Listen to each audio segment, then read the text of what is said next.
The ice in my brother's expensive champagne was still melting when I pressed send on the message that would end his career. Tomorrow morning, he will walk into the corporate headquarters, expect a hero's welcome, and find his keycard deactivated. He will scream at the security guards. He will call my parents in a blind panic, and I will sit at my kitchen island, drinking black coffee, watching the illusion of our perfect family shatter. But right now, in this moment, I am just a sister standing in the freezing Alaskan night, watching my breath turn to smoke. Before I take you back inside that rented banquet hall, to the moment my mother dug her nails into my skin to keep me hidden, do me one favor. Tell me in the comments how old you are and where you are listening from tonight, because I read every single one. I want to know who is sitting here with me. And if a family that treated you like a stepping stone instead of a human being is something you understand in your bones, then you are already part of this. Subscribe to Intimately Told Stories, and only if you mean it. Only if you want to see how the invisible daughter finally stopped taking the hit.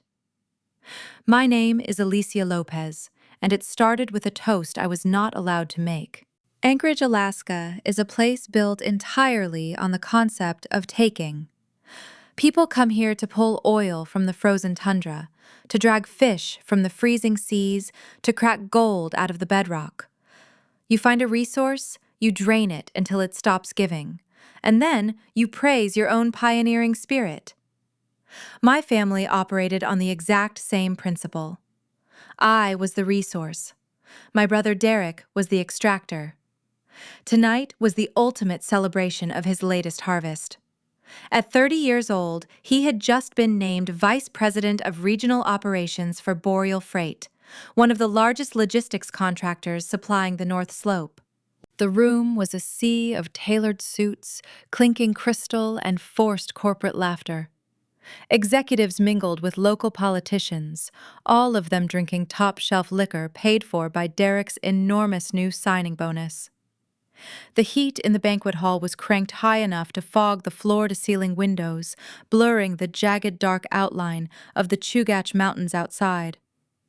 I stood near the edge of the room, clutching a cheap gin and tonic in a sweating glass. I am 28 years old, and my official title is Supply Chain Coordinator for a smaller rival firm across town. My daily reality involves tracking modular housing units and heavy drilling equipment across hundreds of miles of shifting ice roads. I calculate load weights, I monitor weather patterns, and I build contingency plans when a blizzard shuts down the Dalton Highway. I solve complex problems in the dark so other people can sleep. Derek, meanwhile, has built a whole career out of standing at the finish line and smiling for the camera just as the cargo arrives safely. From my vantage point by the melting swan ice sculpture, I watched him hold court. He stood in the center of the room, surrounded by senior partners. He should have looked like a king, but instead, he looked like a man standing on a trap door. Despite the cold draft blowing in from the coat check, a thin layer of sweat coated Derek's forehead. He kept pulling at the collar of his custom dress shirt, offering loud, hollow laughs at jokes he barely heard. He was drinking fast, downing his champagne, and immediately waving down waiters for a refill. A few feet away from him stood Natalie, his fiancée. She wore a silk emerald dress that clung to her frame, but her posture was rigid as a board. Her thumb worked endlessly over her left ring finger, twisting the heavy diamond round and round until the skin on her knuckle rubbed raw and red. Whenever someone approached to offer congratulations, she pasted on a brilliant, practiced smile, but the moment they turned their backs, her eyes darted toward the exits. They did not look like a couple celebrating a lifetime of financial security. They looked like fugitives, waiting to hear the sirens. My mother Maria drifted through the crowd like a monarch inspecting her subjects. She wore her pride like heavy perfume, introducing Derek to everyone who would listen, ensuring the spotlight remained fixed strictly on her golden child. In her eyes, Derek's ascension was the ultimate validation of her parenting. The clinking of silverware against glass pierced the low hum of the room. A hush fell over the banquet hall as the outgoing executive raised his flute to offer a toast to his successor. He spoke of Derek's vision, his unparalleled strategy, and his bold new logistical framework that had supposedly saved the company millions on their latest state bid.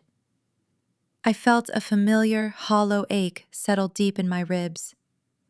I knew every detail of that bold new logistical framework. I knew the cell references, the pivot tables, the fuel burn ratios. I knew them because I had built them at my kitchen table at 2 in the morning while Derek slept off a hangover on my couch. As the executive finished his speech, the room erupted into applause. Trays of fresh champagne began circulating. I took a step forward, raising my own glass. I harbored no illusions of getting the credit I deserved. I just wanted to offer a dutiful, quiet congratulations to my sibling, a peace offering to the universe. Before my arm could fully extend, cold fingers clamped around my wrist. My mother's manicured nails dug into my skin, pressing hard enough against the bone to make my fingertips go numb. I turned my head. Maria stood beside me, her smile still aimed perfectly at the crowd, her teeth white and terrifying. "Know your place," she hissed. Her voice barely a whisper, yet sharp enough to cut right through the applause. "This is his night. Do not try to insert yourself." She released my wrist and stepped forward to embrace Derek for the photographers, leaving me standing alone in her wake. For 28 years, I had accepted that exact directive.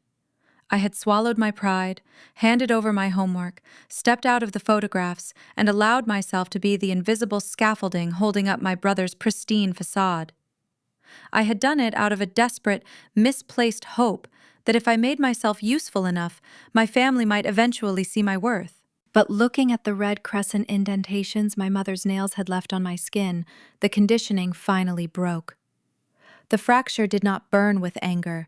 It crystallized into pure glacial clarity. I realized then that my family would never promote me from the role of their quiet workhorse. If I wanted a different title, I would have to burn the current structure to the ground. I set my glass on a passing waiter's tray. I did not argue. I did not cause a scene. I did exactly what my mother demanded. I stepped back into the shadows. I slipped through the heavy oak doors of the banquet hall, retrieving my coat from the attendant. Pushing through the revolving glass doors, I stepped out into the biting Anchorage air. The wind howled off the inlet, carrying the scent of sea salt and frozen pines, stinging my cheeks and clearing the lingering fog of the party from my mind. I pulled my phone from my coat pocket. The screen glowed bright in the darkness. I opened my drafts folder and pulled up an email I had written 3 days ago. The recipient was not a generic human resources inbox. It was the direct monitored address for the Executive Compliance and Ethics Board. Attached to the email was a single compressed folder. But this was not just a simple message. Because I understand the architecture of corporate networks, I knew an email could easily be ignored, buried, or delayed by an executive assistant until Monday morning. So I had embedded a specific hard-coded macro into the attachment's metadata. The second the file hit their internal servers, the automated security protocol would recognize the proprietary tags. It would bypass human review flag, a critical intellectual property breach, and initiate an immediate automated freeze on Derek's user credentials, network access, and keycards. I looked back through the frosted glass of the hotel lobby. Inside, Derek was holding his champagne high, laughing at something a board member had said, while my mother clapped her hands in delight. They looked untouchable. My thumb hovered over the screen. "Know your place," I whispered to myself. I pressed the glass. A small synthetic sound emanated from the phone speaker. The message was gone. The servers were already processing the data. By sunrise, the golden child's crown would shatter into 1,000 pieces, and the extractor was going to find out exactly what happens when the resource decides to fight back. To understand why I stood in a freezing parking lot, risking my own career to tear down my brother, you have to rewind 3 months. You have to understand the specific anatomy of a stolen crown. In the logistics world up here, the margin for error is 0. Alaska does not forgive mistakes. If a rig carrying heavy drilling equipment gets delayed on the Dalton Highway during a whiteout, the energy company loses hundreds of thousands of dollars a day. If a shipment of modular housing is calculated with the wrong weight distribution, the ice road cracks and the cargo sinks to the bottom of a frozen lake. My job is to ensure the ice never cracks. I spent the last 5 years mastering the brutal math of unpredictable supply routes for a mid-sized firm that fought for every contract. I knew the weight limits of every bridge, the fuel burn ratios for sub-zero temperatures, and the exact window when the tundra was solid enough to support heavy freight. Derek worked for Boreal Freight, the apex predator of our industry. But Derek did not understand ice roads or freight weights. He understood handshakes, golf handicaps, and how to take credit for other people's labor. Except 3 months ago, handshakes were no longer enough. Boreal was competing for a monumental state transport contract, the North Slope Expansion Project. It was the kind of bid that made or broke careers. Derek had been tasked with drafting the logistical execution plan, and he was drowning. He showed up at my apartment on a Tuesday night, unannounced, looking paler than I had ever seen him. His usual arrogance had evaporated, leaving behind a frantic, cornered man. He paced my small living room, running his hands through his hair, telling me his job was on the line. He admitted he did not know how to optimize the routes to meet the state's budget requirements. He admitted he was failing. Then he did something he had not done since we were children. He sat on my worn sofa, looked me in the eyes, and begged for my help. He called me the smartest person he knew. He promised that if I helped him build the model, we would celebrate together. He spun a beautiful fiction about how this would change everything for him and how he would owe me forever. I am not a naive person, but the desire for family approval can make a genius act like a fool. I wanted a brother. I wanted the version of Derek sitting on my couch, the one who looked at me with respect instead of condescension. So I agreed. For 3 weeks, I worked 2 jobs. I spent 10 hours a day managing my own company's supply chains, then came home and spent another 6 hours building Derek's infrastructure. My kitchen table transformed into a war room of maps, weather data, and complex spreadsheets. Derek would sit on my couch, drinking my coffee, occasionally asking a superficial question, but mostly just watching me work. I built him a masterpiece. A 40-page algorithmic blueprint that optimized transport schedules based on historical weather patterns, slashing fuel costs and reducing delivery times by 20%. It was flawless. But I am an architect of data, and architects always leave a signature. In my line of work, intellectual property is everything. Algorithms can be copied and spreadsheets can be forwarded. To protect my work, I developed a specific habit years ago.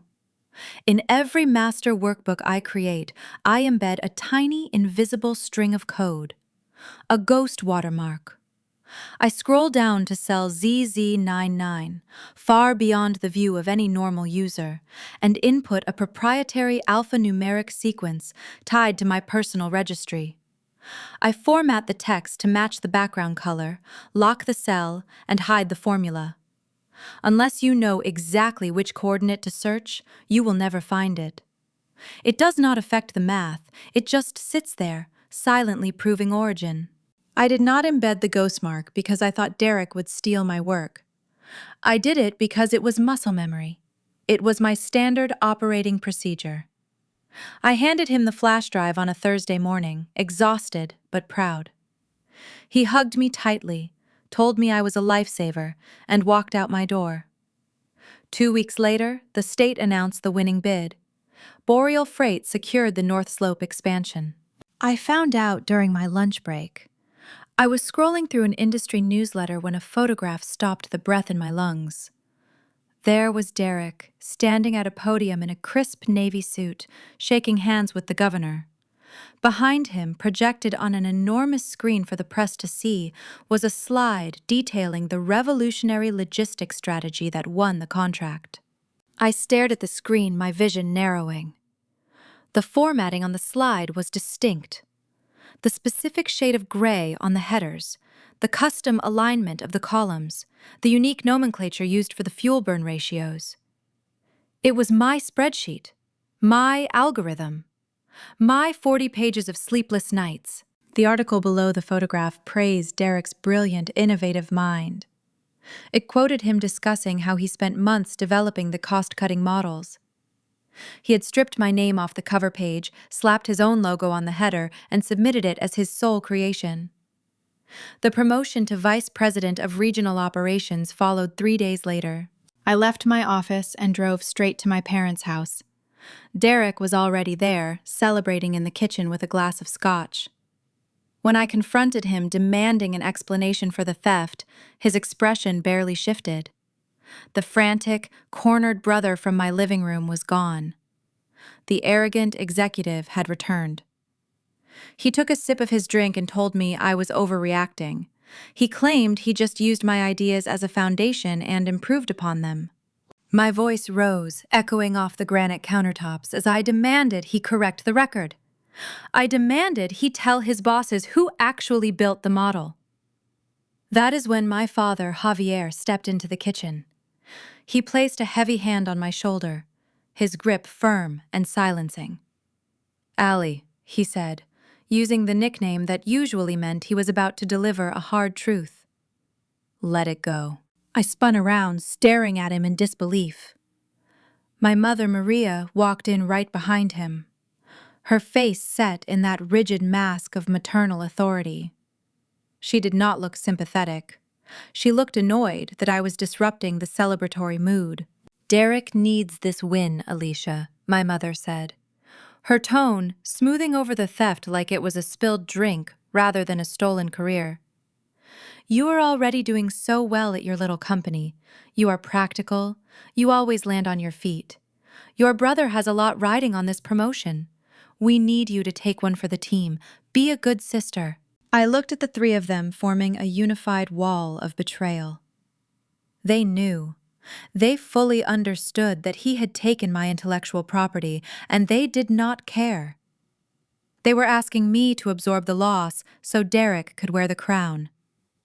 They viewed my brilliance as a communal family asset to be harvested and handed to the golden child whenever he required lifting.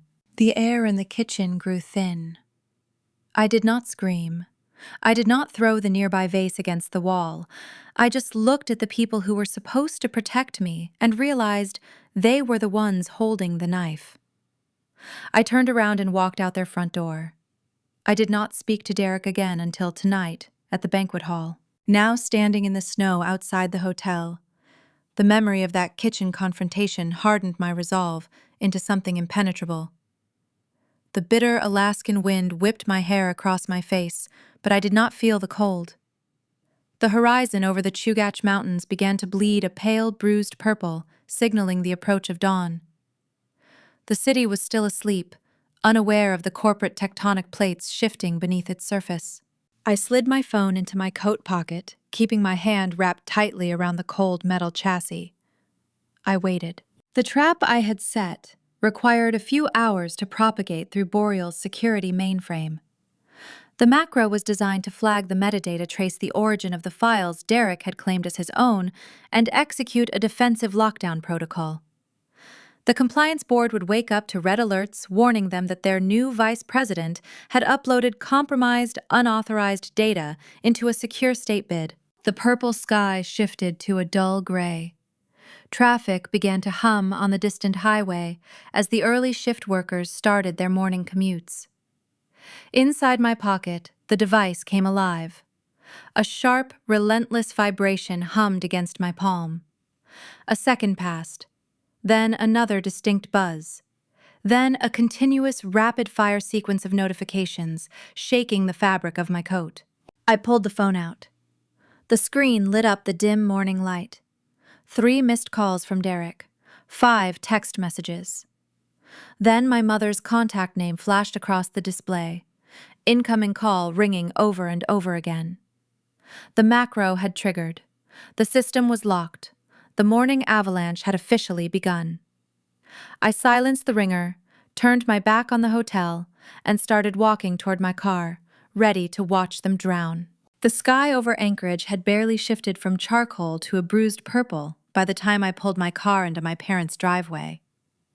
Showing up early was a family tradition, enforced with ironclad consistency. The morning after any major Lopez victory required a mandatory debrief over dark roast coffee and my mother's homemade pastries. I stepped out into the freezing air, the crisp snow crunching loudly beneath my boots. The biting wind off the Turnagain Arm whipped against my face, but my mind felt remarkably clear. I let myself in through the side door. The house smelled of heavy floral arrangements dragged home from the banquet hall. I did not take off my coat immediately. I walked into the kitchen, enjoying the profound quiet of the sleeping household. I poured a mug of black coffee and took my designated seat at the granite island, the seat furthest from the center, the practical stool for the practical daughter. My father padded down the stairs a few minutes later wearing his thick weekend sweater. He looked like a man who had slept the sleep of the victorious. He patted my shoulder, a heavy, dismissive gesture, and reached for his favorite ceramic mug. Derek had bought it for him years ago during a guided fishing trip in Homer. It had a painted halibut on the side and a chipped rim. Javier filled it to the brim, humming a low, cheerful tune under his breath. The silence broke when his cell phone buzzed against the marble countertop. He picked it up, glancing at the screen, a wide, proud smile spread across his face. He pressed the device to his ear, expecting a glorious recap of the previous night. "Derek," he boomed, his voice full of paternal warmth, but the warmth evaporated instantly. I watched my father's face closely. It took exactly 4 seconds for his expression to collapse. The proud patriarch vanished, replaced by a man staring into a sudden abyss. His jaw went slack.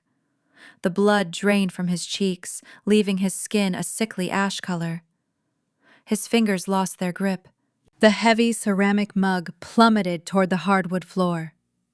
It hit the ground with a sharp, echoing crack. Boiling dark liquid exploded outward, splashing across the pristine white lower cabinets and soaking into the cuffs of my father's slippers. Shards of thick clay scattered across the floorboards, mirroring the exact moment the family's grand illusion fractured into pieces. Javier did not flinch. He did not reach for a towel. He just stood there, holding the phone to his ear, whispering the word "no" over and over again. Maria rushed into the kitchen, clutching her silk robe, her eyes wide with alarm. She looked at the mess on the floor, and then at her husband's pale face. Javier ended the call and looked up. His breathing was shallow. "He has been locked out," Javier whispered, his voice rough. "Boreal suspended the promotion. Derek is coming over right now." The temperature in the room seemed to plunge 20 degrees. Maria gripped the edge of the counter, her knuckles turning white. "Sabotage," she declared, instantly, her tone trembling with fierce certainty. "Someone is trying to ruin him." I took a slow, deliberate sip of my coffee. The bitter liquid burned the back of my throat, grounding me in the present moment. I did not offer comfort. I did not jump up to clean the spill. I simply sat on my stool, remaining as perfectly still and quiet as a piece of furniture. They had spent decades training me to blend into the background, to observe without participating, to be seen and not heard. It was the greatest gift they could have ever given an adversary. 20 minutes later, the front door flew open, crashing hard against the drywall. Derek stormed into the hallway, bringing a gust of sub-zero air with him. He was a spectacular portrait of ruin. He still wore the expensive suit trousers from the night before, but the jacket was missing, and his dress shirt was untucked and wrinkled. His silk tie hung loosely around his neck like a frayed leash. The golden child looked haggard, his eyes bloodshot and darting frantically around the room. He paced into the kitchen, his leather shoes crunching directly over the broken ceramic shards of our father's favorite mug. He did not even notice the debris. "They froze my credentials!" he shouted, his voice cracking with high-pitched panic I had never heard before. I walked up to the executive turnstile, and the scanner flashed red. The security guards asked me to step aside. They treated me like a criminal. He ran trembling hands through his carefully styled hair, destroying the neat part. "The compliance board sent a notice to my personal inbox," he continued breathless. "They claimed the state bid files were compromised. They are launching a Tier 1 digital forensic audit." Javier stepped forward, trying to place a steadying hand on his son's shoulder, but Derek shoved it away. Maria hovered nearby, her face twisted in maternal agony. "It has to be a mistake," she insisted, stepping over a puddle of spilled coffee. "Or a jealous competitor. You were shining too bright last night, Derek. Someone at a rival firm must have sent a fake report to ruin your moment. We will call lawyers. We will fix this." Derek shook his head wildly, a manic energy vibrating through his frame. "You do not understand," he snapped, pacing back and forth across the kitchen. "It is not a fake report. The compliance director cited a metadata discrepancy." He stopped pacing and looked wildly at his parents. "Someone embedded a ghost tag deep in the spreadsheet code. A tracking macro. The moment I logged onto the secure server to transfer the files, the network detected a foreign ownership registry. Boreal thinks I stole the algorithmic models." The word "stole" hung in the air, heavy and dangerous. For a fraction of a second, my father glanced toward me. Just a microscopic shift of his eyes, but I caught it. He knew the logistics blueprint was mine originally. He knew Derek had taken it. But looking at me sitting passively on my stool, holding my mug with two hands, wearing an oversized sweater and a blank expression, he immediately dismissed the thought. The concept that his obedient background daughter possessed the tactical ruthlessness to execute a corporate decapitation was incompatible with his entire worldview. I leaned forward, pitching my voice to sound appropriately confused and mildly concerned. "What does that mean, Derek?" I asked, playing the role of the slow, practical sister perfectly. "How could a tag get into your files? Did you download a virus from the internet?" Derek glared at me with profound contempt, his upper lip curling in disgust. "It is not a virus, Alicia," he spat, speaking to me as if I were a slow child. "It is deliberate interference. Someone with high-level systems architecture knowledge breached my laptop and planted a trap to make it look like I committed corporate fraud." I nodded slowly, letting my eyes widen in manufactured sympathy. Inside my chest, my heart beat a steady, triumphant rhythm. He was building the exact narrative I needed. He was so arrogant, so fundamentally incapable of admitting he had plagiarized the work that he was inventing a phantom hacker to explain the origin code. By refusing to confess to simple theft, he was escalating his own crime into a massive cybersecurity incident. Then Derek did something that made the cold satisfaction in my stomach curdle into genuine unease. He stopped pacing. He leaned against the granite island, gripping the edges so hard his forearms shook. He looked at my parents, his expression hardening from panic into a cold, lethal determination. "I am not going to let some nameless coward destroy my life," he declared, his voice dropping an octave. "I just got off the phone with a private investigator, an ex-state trooper who specializes in digital forensics and corporate espionage. He is expensive, but I do not care what it costs." My mother gasped, clutching the lapels of her silk robe. "An investigator, Derek. Is that safe? Will Boreal find out?" Derek let out a sharp, humorless laugh. "I want them to find out. I want this investigator to rip through every log, every server ping, and every wireless router within a 50-mile radius." He is starting the trace this afternoon. Whoever planted that macro left a digital footprint, and when my guy finds them, I am going to ruin them so thoroughly they will never work in this state again. He slammed his fist onto the marble countertop, making my coffee ripple. I stared at the dark circles under his eyes, recognizing a dangerous truth. My brother was lazy when it came to honest labor, but he was fiercely, deeply committed to self-preservation. I had underestimated his capacity for retaliation. I had assumed the compliance freeze would paralyze him, but instead, it had turned him into a cornered predator with an open checkbook. I took another slow sip from my mug, letting the bitter taste wash over my tongue. I was no longer just a whistleblower. I was the hunted. And as I looked out the kitchen window at the freshly fallen snow covering the street, I realized the real war had not even started yet. The private investigator Derek hired was not a phantom. He was a very real, expensive threat named Vance. I learned his name 3 days after the promotion party, when a sleek black SUV parked across the street from my apartment complex. Anchorage is a sprawling city, but it operates like a small town. You recognize the vehicles that belong in your neighborhood. A pristine, late-model Tahoe with tinted windows idling in a snowbank outside a modest duplex at 6 a.m. does not belong. I watched the SUV through the gap in my blinds, holding a mug of cooling coffee. My heart hammered against my ribs, a frantic bird trapped in a cage. This was the terrifying reality of declaring war on a corporate executive. Derek did not just have anger, he had resources. He had Boreal Freight's immense financial backing and a desperate need to find a scapegoat before the compliance board finalized their audit. And because he was fundamentally lazy, he outsourced his paranoia to someone trained to hunt. Suspicion was inevitably going to turn toward me.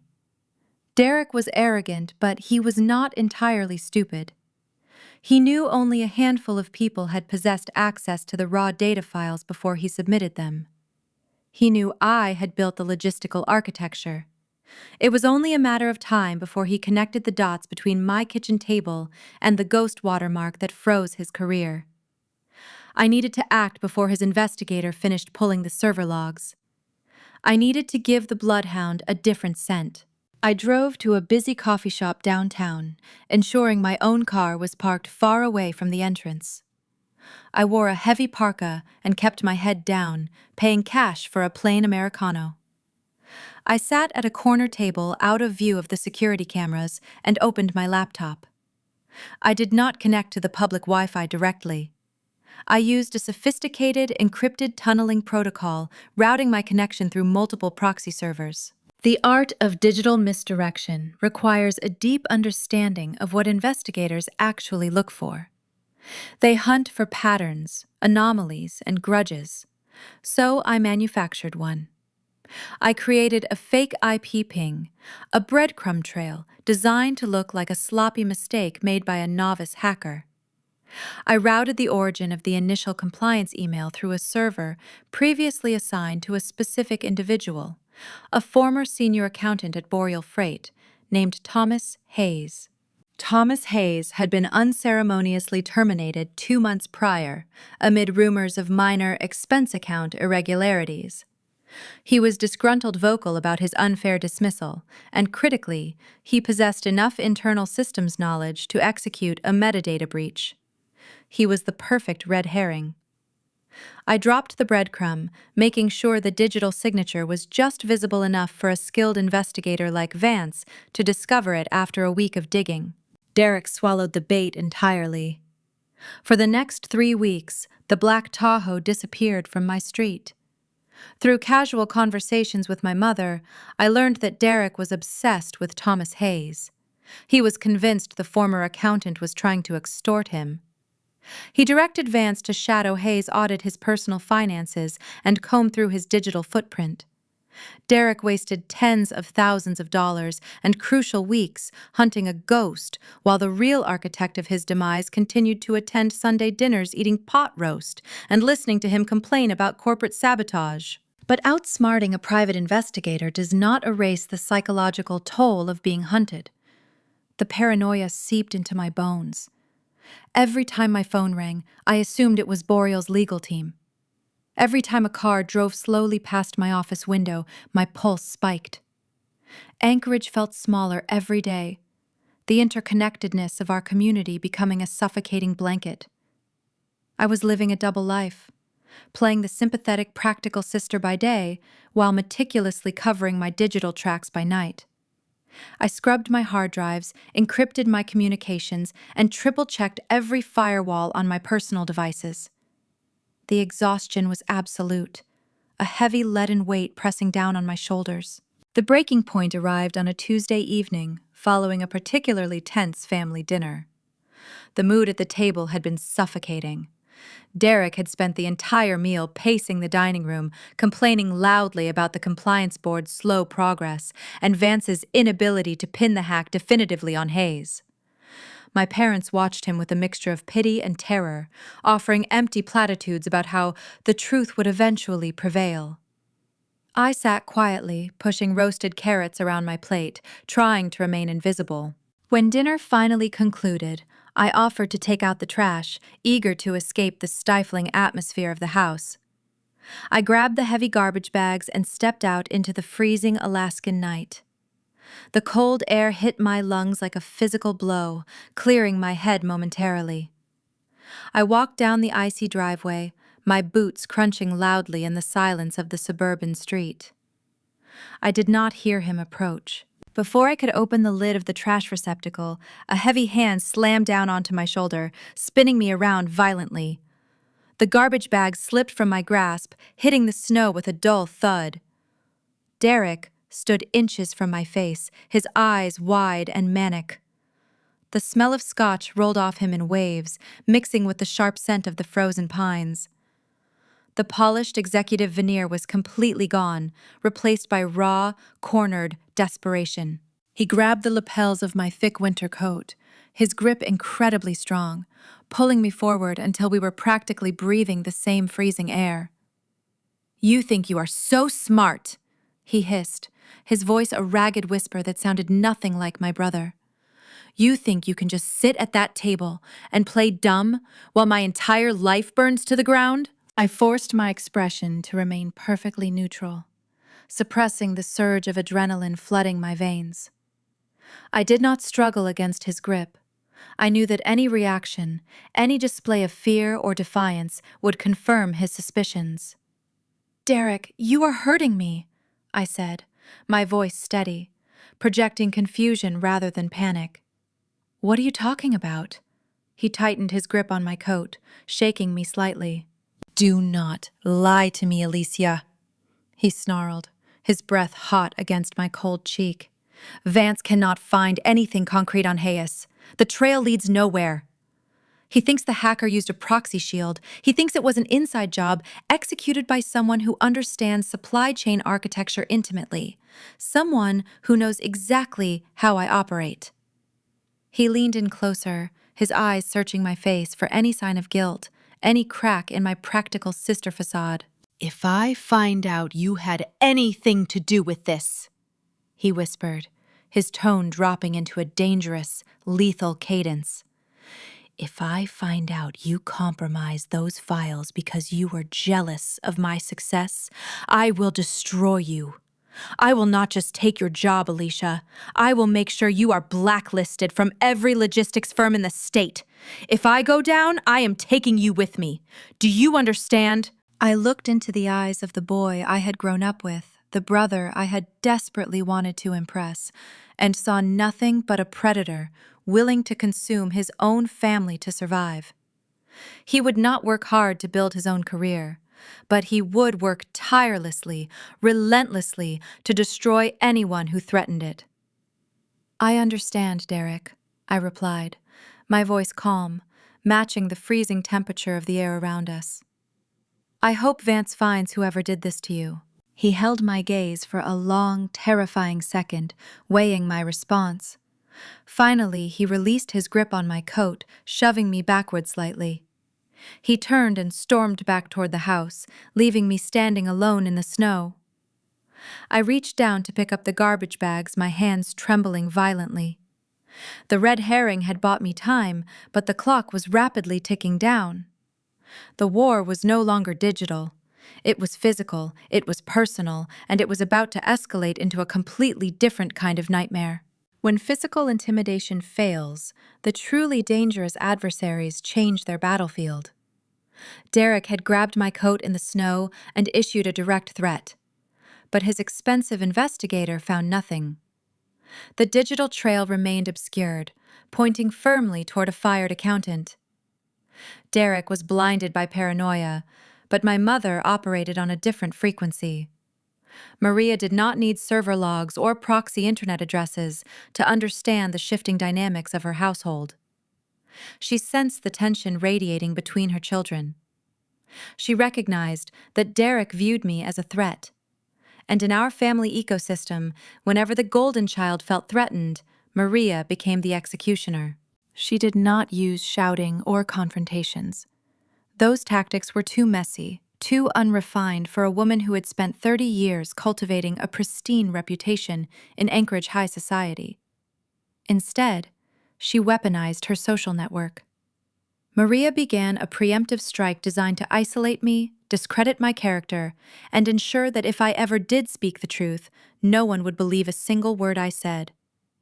She initiated a whisper campaign.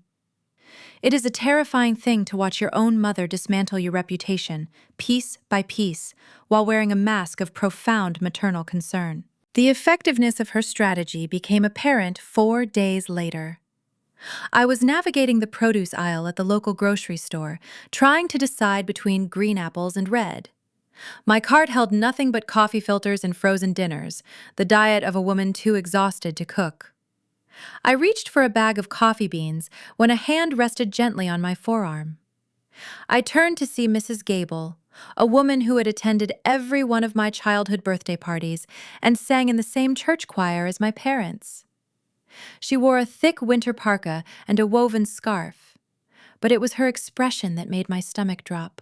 She looked at me with eyes swimming in tragic, artificial pity. It was the specific facial expression people reserve for terminal diagnoses or tragic accidents. She squeezed my arm, her head tilting to the side. "Alicia, honey," she murmured, her voice dripping with sorrow. "Your mother told me what you are going through right now. We are all praying for your healing." I stood frozen, holding a bag of dark roast coffee, unable to comprehend the sudden shift in reality. "What exactly did my mother tell you?" I asked, keeping my tone perfectly level. Mrs. Gable sighed a soft, tragic sound. She said the pressure of your job and the envy over Derek's promotion triggered a severe mental health crisis.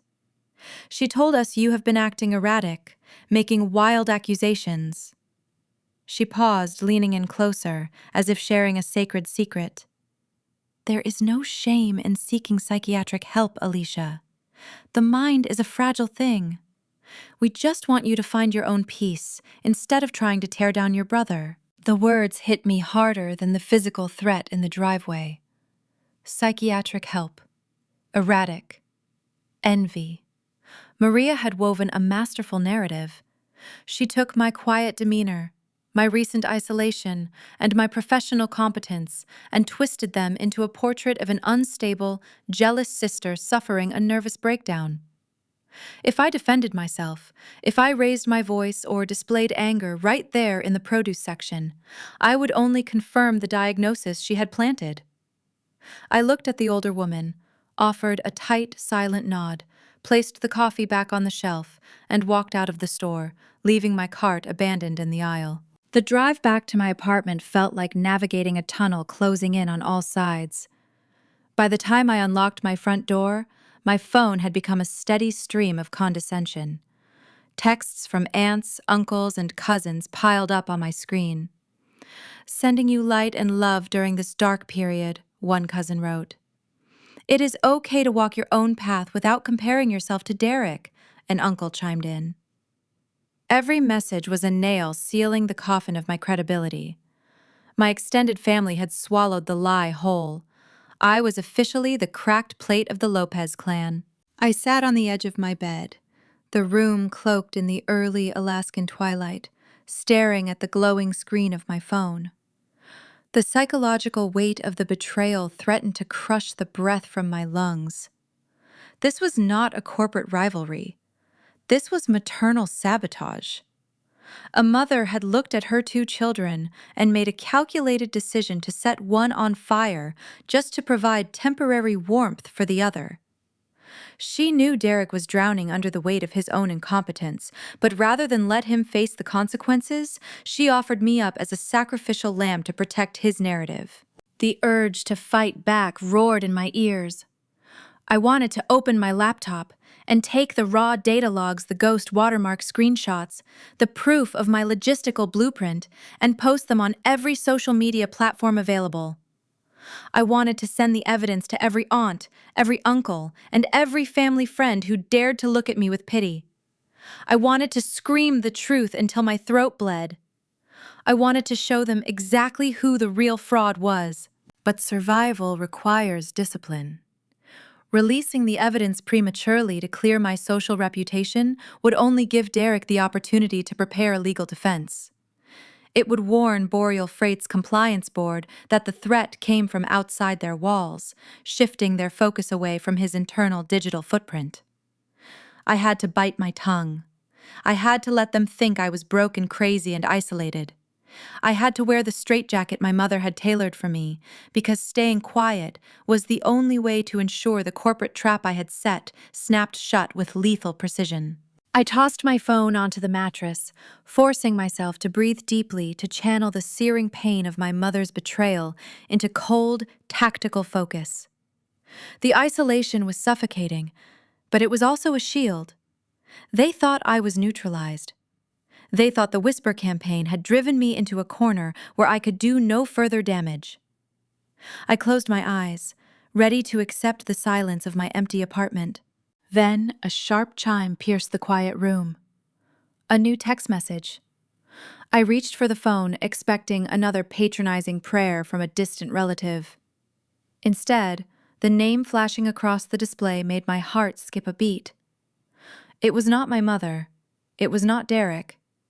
It was Natalie, his flawless, rigid fiancée, the woman who had stood by his side twisting a diamond ring while looking like a fugitive. The message contained no fake sympathy, no talk of healing, and no mention of my mental health. It was short, demanding, and stripped of all family pretense. Meet me at the diner on Fifth Avenue in 20 minutes. If you do not show up, I will tell them what you really did.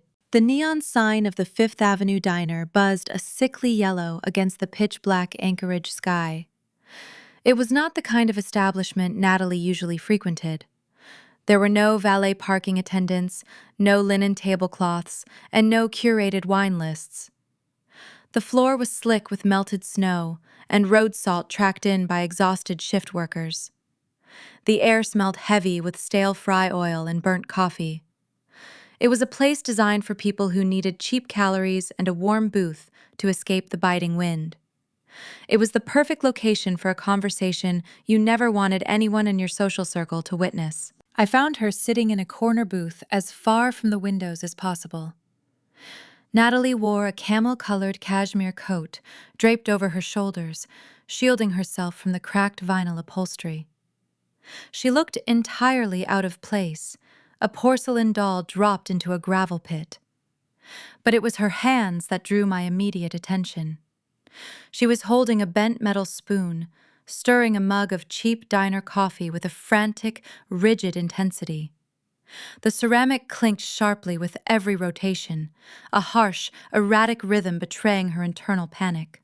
On her left hand, the $15,000 engagement ring caught the flickering fluorescent light overhead.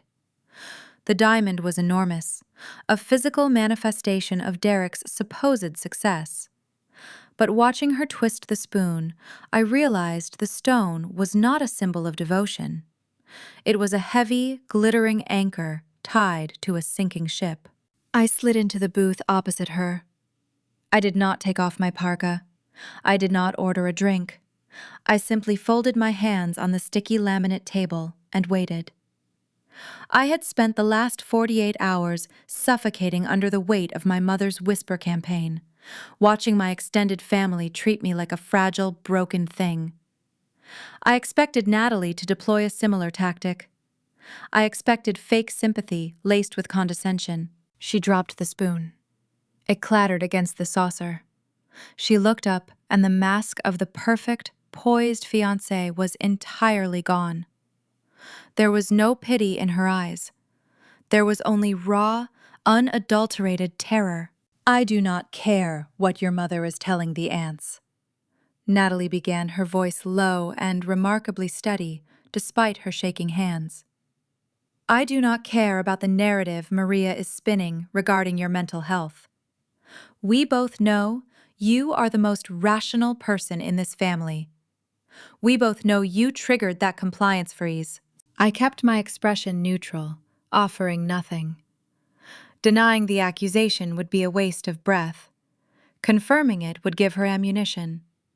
I let the silence stretch, forcing her to fill the void. "Derek is falling apart," she continued, leaning across the table, the scent of expensive perfume clashing with the diner grease.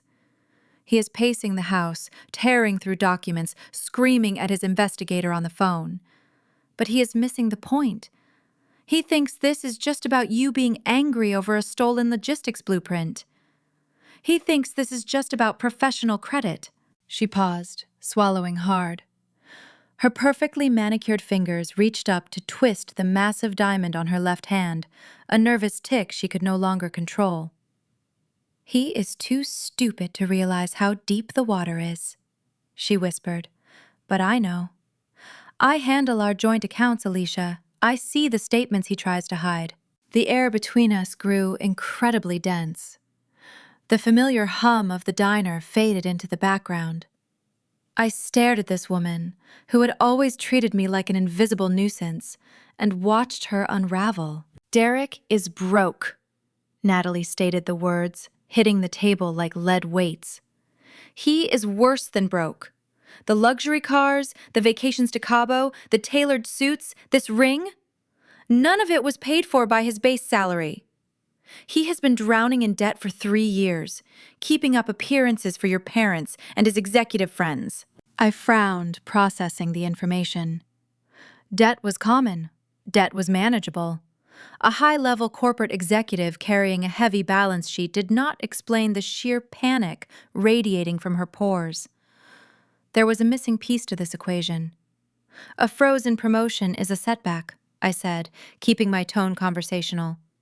"It is not the end of the world. He can find another job if Boreal fires him." Natalie let out a bitter, hollow laugh.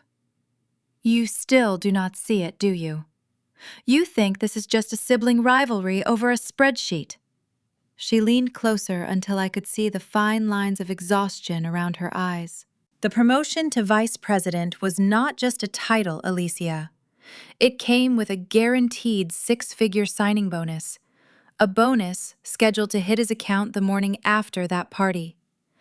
A bonus we desperately needed to replace the funds Derek borrowed from his previous department's operational budget." My breath caught in my throat. The diner suddenly felt suffocatingly warm. Borrowed from the operational budget. In the world of corporate logistics, there was another legal term for borrowing unapproved funds: embezzlement. Derek had not just stolen my intellectual property. He had been skimming money from Boreal Freight to fund his manufactured golden child lifestyle.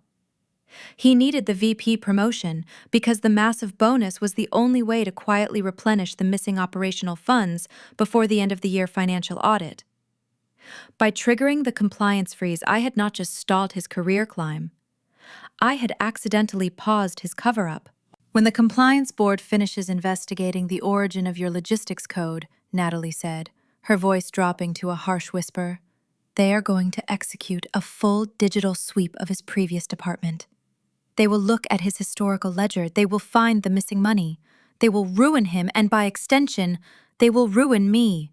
I sat back against the vinyl booth, the magnitude of the revelation washing over me. My brother was a criminal. He had risked federal prison to maintain the illusion of success.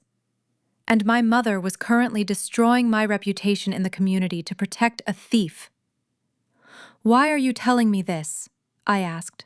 "Because you are going to fix it," Natalie demanded, her terror hardening into desperation. "You are going to call Boreal Freight HR tomorrow morning.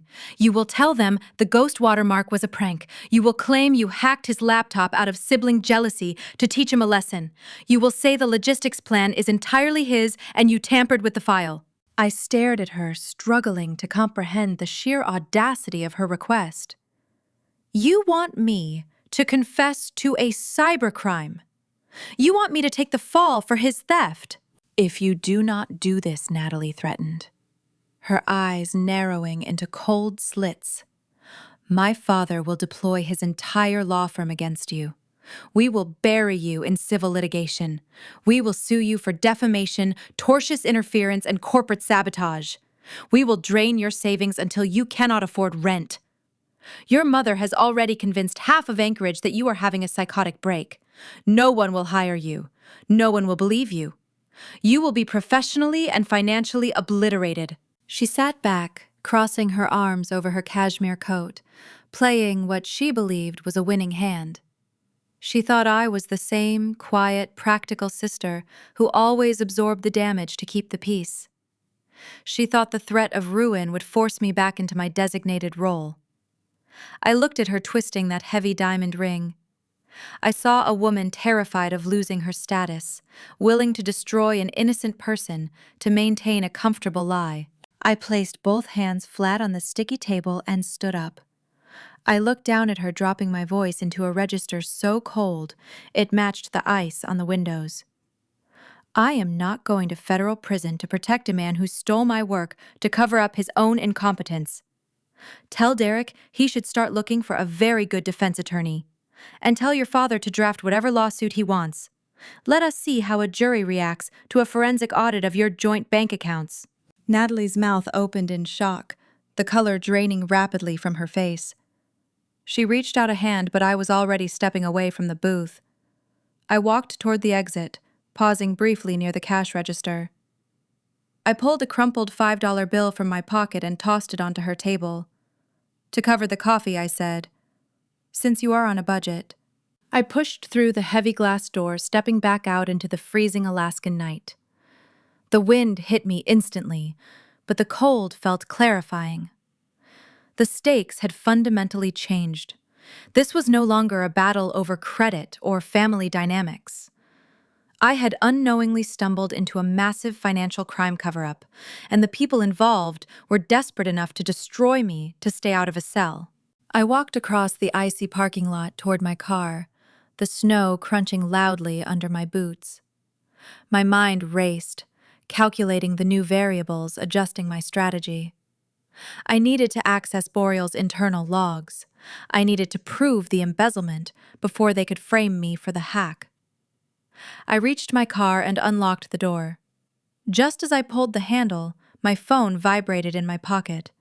A single, sharp buzz. I pulled the device out, assuming it was an angry follow-up threat from Natalie. Instead, the name flashing on the screen made the freezing air catch in my lungs. It was a text message from my father, Javier. The message contained 2 brief sentences devoid of his usual warmth or casual tone. "We need to talk, just you and me."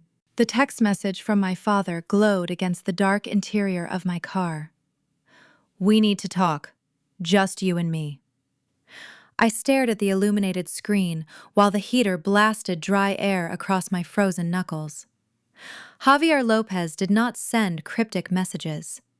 He was a man of concrete actions and blunt directives. If my mother operated in the shadows of high society gossip, my father operated under the harsh fluorescent lights of his private garage. That was where he asked me to meet him, a standalone cinderblock workshop on the edge of town, where he spent his weekends restoring classic trucks. I parked outside the rusted corrugated metal door and cut the engine. The silence of the Alaskan night pressed in around me. The smell of motor oil and old sawdust hit my lungs the moment I stepped inside the garage. It was a scent that had defined my childhood. Javier was standing by a pristine, restored, vintage Ford pickup, holding a shop rag wiping grease from his hands. He wore faded denim and a heavy flannel shirt, looking exactly like the hard-working patriarch he pretended to be. He did not look angry. He looked pragmatic. That scared me more than any screaming match ever could. Seeing him standing there, under the buzzing overhead lights, pulled me violently backward in time. I was 10 years old again, standing in this exact same garage, wearing oversized coveralls smeared with black grease. It was a Saturday in late January. The temperature outside hovered near -20 degrees, but inside the shop, the space heater hummed a steady, comforting rhythm. Derek was inside the main house, wrapped in a warm blanket, watching morning cartoons while drinking hot chocolate. My mother had forbidden him from coming out to the garage, claiming the cold air would ruin his delicate lungs. But I was out there, holding a heavy metal wrench, passing tools to my father as he rebuilt an engine block. I remembered shivering slightly, my small hands struggling to grip the freezing metal tools. Javier had paused his work, wiping his brow with the back of a stained glove. He looked down at me, a rare smile cracking his weathered face. He reached out and tapped my grease-smudged cheek. "We fix what is broken, Allie," he told me, his voice echoing off the cinder-block walls. "The weak ones stay inside where it is safe. The strong ones get their hands dirty. We are the ones who keep the machine running." I had beamed with pride. I had carried that sentence like a badge of honor for the next 18 years. I believed it was proof of his respect. I thought being the strong one, the capable one, meant I held a special valued place in his heart. Now standing in the garage as an adult, staring at the gray hair at his temples, I realized how foolish I had been. He had not been praising my strength. He had been identifying my utility. "You came," he said, tossing the dirty shop rag onto a workbench. He gestured toward a pair of mismatched metal folding chairs set up near a humming space heater. "Sit down, Allie. I did not take off my coat." I walked over and sat on the cold metal, keeping my posture rigid. The air between us felt thick, charged with unspoken accusations. I waited for him to demand an apology. I waited for him to yell about the compliance freeze or the shame Derek was experiencing. Instead, Javier reached into his flannel jacket and pulled out a thick manila folder. He set it on the workbench between us. "Your brother is in trouble," Javier stated, his voice low and steady. "Real trouble. Natalie came to the house crying this afternoon. She told us about the missing money. She told us about the audit." He knew. The realization washed over me, bringing a brief, fleeting wave of relief. He knew Derek was an embezzler. He knew I had not just acted out of petty professional jealousy. The patriarch of the family finally saw the golden child for the fraud he truly was. I exhaled a breath I felt like I had been holding for days. "So you understand why I did it," I said, my voice quiet but firm. "He stole my logistics code to win a promotion. He needed to cover up a felony. He used my labor to hide his theft. You have to tell Mom to stop the rumors. You have to make Derek confess before Boreal Freight brings criminal charges." Javier stared at me, his dark eyes unreadable. He reached out and placed his calloused hand flat on top of the manila folder. "Nobody is confessing to anything," he replied, his tone devoid of any emotion. "Derek cannot survive a scandal like this, Allie. The disgrace would break him. He would lose his fiancée, his career, his entire future. He is not built to handle that kind of failure." I frowned, the relief turning instantly into a cold, hard knot in my stomach. "He committed a crime," I reminded him, gripping the edges of my metal chair. "He stole from his employer. Consequences are not supposed to be easy." Javier sighed, leaning forward, resting his elbows on his knees. He tapped the manila folder with one thick finger. Open it. I reached across the space between us and flipped open the cardboard cover. Inside lay two distinct documents.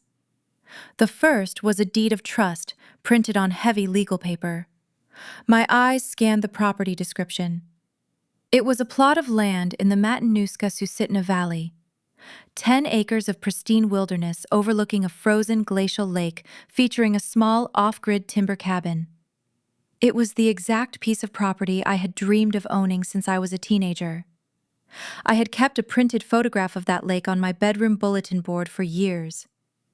My father had remembered. He had actually purchased it. I stared at the deed, my mind racing, trying to understand the gesture. For a fraction of a second, the wounded child inside me wanted to believe this was an apology. I wanted to believe he recognized the pain my mother was causing and bought me a sanctuary. Then I looked at the second document. It was a sworn legal affidavit printed on the letterhead of a prominent Anchorage defense attorney. I read the bold text at the top, and the breath left my lungs. The document was a full, legally binding confession. It stated that I, Alicia Lopez, acting out of deep-seated sibling rivalry and professional resentment, had unlawfully accessed Derek Lopez's secure laptop. It detailed how I maliciously altered his original logistics data, planting a tracking macro to falsely trigger a compliance alert. It claimed I had falsified the metadata to make his original work look like a stolen asset. At the bottom was a blank line, requiring my signature beneath a notary stamp. I sat frozen, staring at the ink on the page. The silence in the garage was deafening, broken only by the hum of the space heater. "Sign the paper, Allie," my father said, his voice smooth and persuasive, like a salesman closing a deal. "You sign the paper and the cabin is yours, free and clear. You have always wanted a place out there, away from the city." I slowly lifted my gaze from the fraudulent confession to meet his eyes. "You want me to take the fall for a cybercrime. You want me to sign a sworn statement lying to a corporate compliance board, destroying my own career so Derek can walk away clean." Javier did not flinch. He leaned back, crossing his arms over his chest, employing the same logic he used when diagnosing a shattered transmission. "Look at the reality of the situation," he urged, leaning into his twisted pragmatism. "Derek is glass. If this embezzlement becomes public, he will shatter into a million pieces. He will never recover. But you are different. You are steel, Allie. You are tough. You can bend without breaking. You lose this supply chain job, you will just find another one. You always land on your feet. You are the strongest person in this family." The betrayal did not feel like a sharp stab. It felt like freezing water pouring directly into my veins, chilling my internal organs, turning my heart to solid ice. This was the ultimate realization. My parents were not blind. They were not ignorant of Derek's flaws or my virtues. They saw everything perfectly clearly. They knew Derek was weak, greedy, and incompetent. They knew I was brilliant, resilient, and capable. And they had decided to weaponize my resilience to subsidize his weakness. My father was asking me to bleed simply because he knew I could survive the wound. He was treating his children like engine components in this very garage. Derek was a defective luxury part that looked good on the exterior but failed under pressure. I was the reliable, sturdy salvage part. My father was trying to strip me down, break me apart, and use my sacrifice to keep his favorite machine running. I looked at the deed to the beautiful cabin. A childhood dream, packaged as a bribe, a prison cell built out of timber and snow. I reached out and closed the manila folder. I slid it back across the workbench until it bumped against my father's knuckles. "I am not your spare parts," I said, my voice dropping into a register so cold and hollow it did not even sound human. I am not going to break my own spine to carry a thief across the finish line. Javier frowned, the pragmatic mask slipping to reveal a flash of genuine anger. Do not do this, Ali. If you force his hand, Derek will not just roll over. He will defend himself. And he has resources you do not possess. Do not make an enemy out of your own blood. I stood up, pushing the metal chair back so hard it scraped loudly against the concrete floor. You already did that, I replied, staring down at the man I used to worship. You chose your side. Now you can watch him burn. I turned and walked away, leaving him sitting alone under the buzzing lights. I pushed the heavy metal door open, stepping back out into the freezing night. The cold air rushed into my lungs, bringing a sharp, stinging clarity. The negotiation phase was officially over. I had refused the bribe, which meant the Golden Child was now a cornered animal fighting for his freedom. He would have to save himself, which meant he was going to attack. I reached into my pocket and pulled out my phone to check the time. The screen illuminated the darkness, but my home screen did not load. Instead, a stark red warning banner flashed across my display, blocking my secure work email application. Server authentication failed. User account suspended pending security review. I stared at the blinking red letters, my pulse skyrocketing. Derek had not waited for my father to secure the bribe. He was already moving. He was already staging the frame-up. The red warning banner on my phone screen glowed with a toxic intensity against the dark interior of my car. Server authentication failed. User account suspended, pending security review. I sat in the freezing vehicle, staring at those jagged digital letters while the heater blew dry air across my frozen knuckles. My father had just tried to buy my silence with a cabin in the Matanuska-Susitna Valley. When I refused the bribe, I assumed Derek would launch a frantic defense to save his own career. I underestimated his capacity for cruelty. He was not trying to save his job anymore.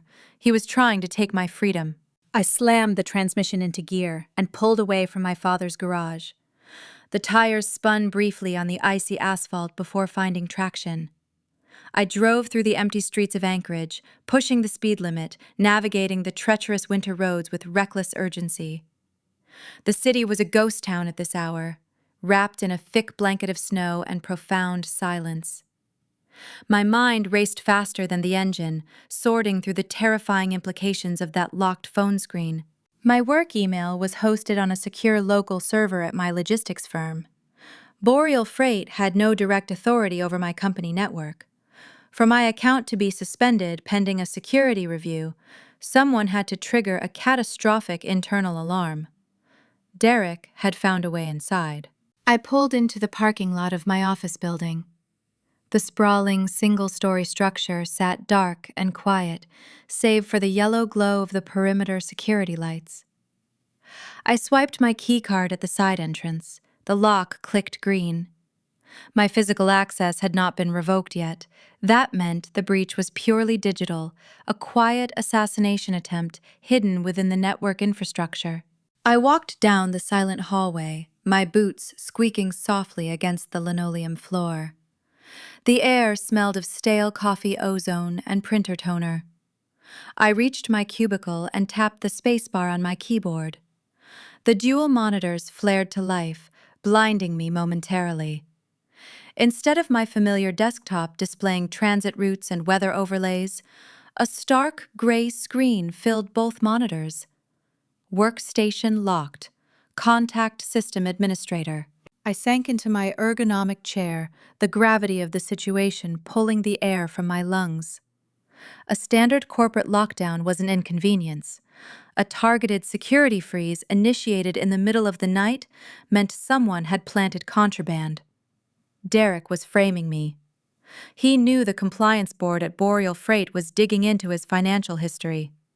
He knew they were tracing the missing operational funds. If he went down for embezzlement, he would spend a decade in a federal penitentiary. To avoid that fate, he needed a scapegoat. He needed to prove that the stolen logistics blueprint was part of a larger conspiracy, a scheme masterminded by a disgruntled rival employee. Me. But Derek was currently locked out of Boreal's network. The macro I triggered at his promotion party had frozen his credentials entirely. He could not use his own account to bridge the gap between Boreal and my smaller firm. He needed a proxy. He needed someone with high-level clearance who was desperate enough to risk everything. Natalie. She handled their joint accounts. She knew about the crushing debt. She had cornered me in the diner, demanding I take the fall to save her future lifestyle. Derek had used her executive credentials to bypass the Boreal security freeze, utilizing her clean digital signature to access the external vendor portal. From there, he launched his attack on my workstation. I did not have time to panic. I did not have time to cry. I reached down and disconnected the Ethernet cable from the back of my machine, severing the hardwired connection to the primary server. I pulled a blank flash drive from my desk drawer. I needed to bypass the surface-level lock and see exactly what he had deposited onto my local drive before the morning IT shift arrived to confiscate my hardware. My firm utilized a rigid security protocol, but I was the architect of their deep winter supply chains. During whiteout blizzards on the Dalton Highway, I often had to reroute freight shipments from remote field laptops with terrible internet connections. To ensure I never lost access during a storm, I had built a redundant backdoor directory into my own workstation months ago.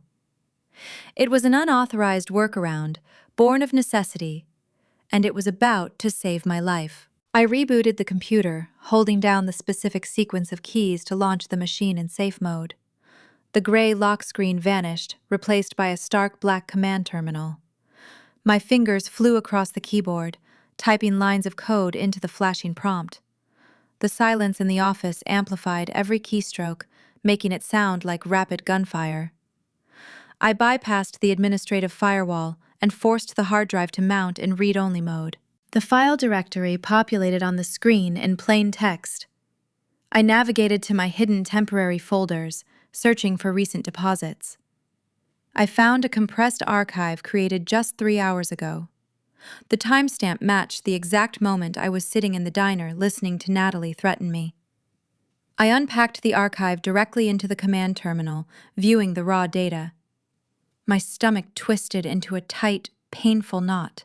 Derek had planted a highly sophisticated paper trail of falsified invoices. The documents were meticulously crafted to look like internal billing records from my logistics firm. They detailed hundreds of thousands of dollars in fake transport charges billed directly to Boreal Freight. The line items were terrifyingly specific: winterized hydraulic fluid, reinforced tire chains, heavy-duty generator parts, all of it billed at a 300% markup. The funds were routed to a shell company utilizing the vendor payment system. He was building a narrative of systemic collusion. If a federal investigator looked at these files, they would see a rogue supply chain coordinator skimming massive amounts of money from a corporate giant. Derek was not just trying to get me fired. He was crafting a masterpiece of corporate fraud and signing my name at the bottom of the canvas. If the IT department handed this hard drive over to the authorities, I would be indicted by the end of the month. I needed proof of the digital intrusion. I needed the server access logs showing exactly how those files arrived on my machine. I backed out of the dummy folder and initiated a deep scan of the network handshake registry. The command terminal scrolled through thousands of lines of data, a cascading waterfall of green text on a black background. I watched the progress bar inch forward, praying the isolated safe mode would hold long enough to capture the inbound IP address. My palms grew slick with sweat. Every shadow in the dark office felt like a threat. The hum of the vending machine down the hall sounded like footsteps. I stared at the screen, counting the seconds. The scan finished. The terminal highlighted a single inbound data packet containing the forged invoices. I traced the origin node. It did not come from Boreal Freight headquarters. The digital signature routed back through a residential internet service provider. I extracted the specific IP address and ran a geolocation ping.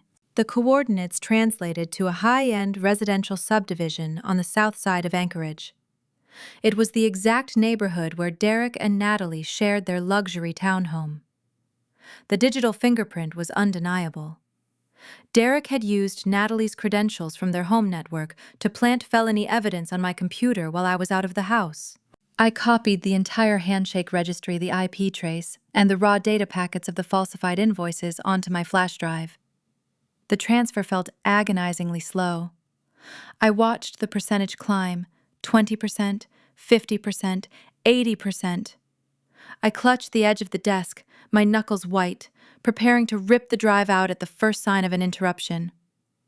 The transfer completed.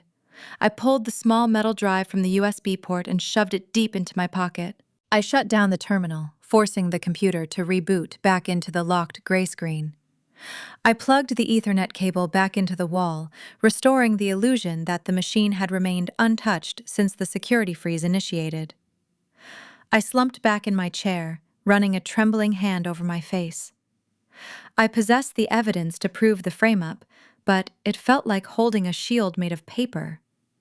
The narrative Derek had set in motion was already accelerating.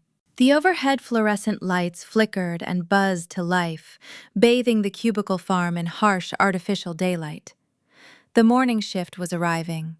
The quiet sanctuary of the empty office vanished, replaced by the sounds of doors opening, boots thumping against the floor mats, and colleagues greeting each other. I sat, frozen at my desk, pretending to stare blankly at the locked screen.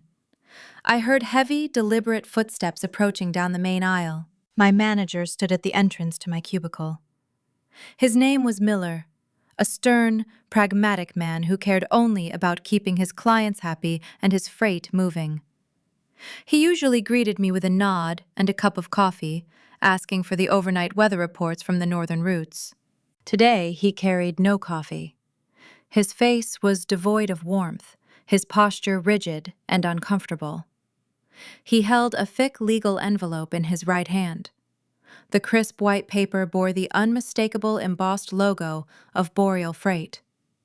"Alicia," he said, his voice flat and tight, carrying across the silent rows of cubicles. "We need you to step into the conference room, right now. You need to bring your personal belongings." I looked at the thick envelope in his hand, recognizing the shape of a corporate death warrant. Derek had dropped the hammer. The industry isolation had officially begun. The conference room felt like a meat locker. I sat across the polished mahogany table from Miller. He did not sit. He paced near the frosted glass window, holding a crisp white envelope. The Boreal Freight logo stared at me from the corner of the paper, a stark reminder of the food chain in Alaskan logistics. My firm survived on the scraps Boreal left behind. We moved the secondary freight, the overflow, the dangerous routes their union drivers refused to touch. They were our biggest client, providing 60% of our annual revenue. Miller finally stopped pacing and tossed the envelope onto the table. It landed with a soft thud. He looked exhausted. His shoulders slumped, carrying the weight of a man forced to execute a loyal soldier to appease a hostile general. He explained the situation without looking me in the eye. Boreal sent a formal cease and desist. Their legal department claimed my workstation was the origin point for a sophisticated cyber attack against their internal servers. They demanded my immediate termination. If Miller refused, Boreal promised to pull their entire transport contract by Friday. They would bankrupt my company to silence one supply chain coordinator. I sat perfectly still, analyzing the brutal mathematics of the ultimatum. Derek had not just framed me, he had weaponized an entire corporation to ensure my destruction. Miller told me I was the best coordinator he ever hired. He said he knew the allegations sounded absurd, but he had 50 other employees who needed to feed their families. He could not sacrifice the entire fleet to save one driver. I nodded, understanding the cold calculus. I did not beg. I did not plead my case or mention the forged invoices resting on the flash drive in my pocket. Miller was too small to fight Boreal, and handing him the truth would only put a target on his back. I accepted the envelope, stood up from the leather chair, and walked out of the room. The walk back to my cubicle felt agonizingly long. The open office floor plan offered no privacy. Dozens of colleagues averted their eyes, suddenly very interested in their keyboards and coffee cups. The news of a sudden termination travels faster than a winter storm warning. I found a cardboard file box waiting on my desk. The human resources representative stood nearby, a silent sentry, ensuring I did not sabotage the network on my way out.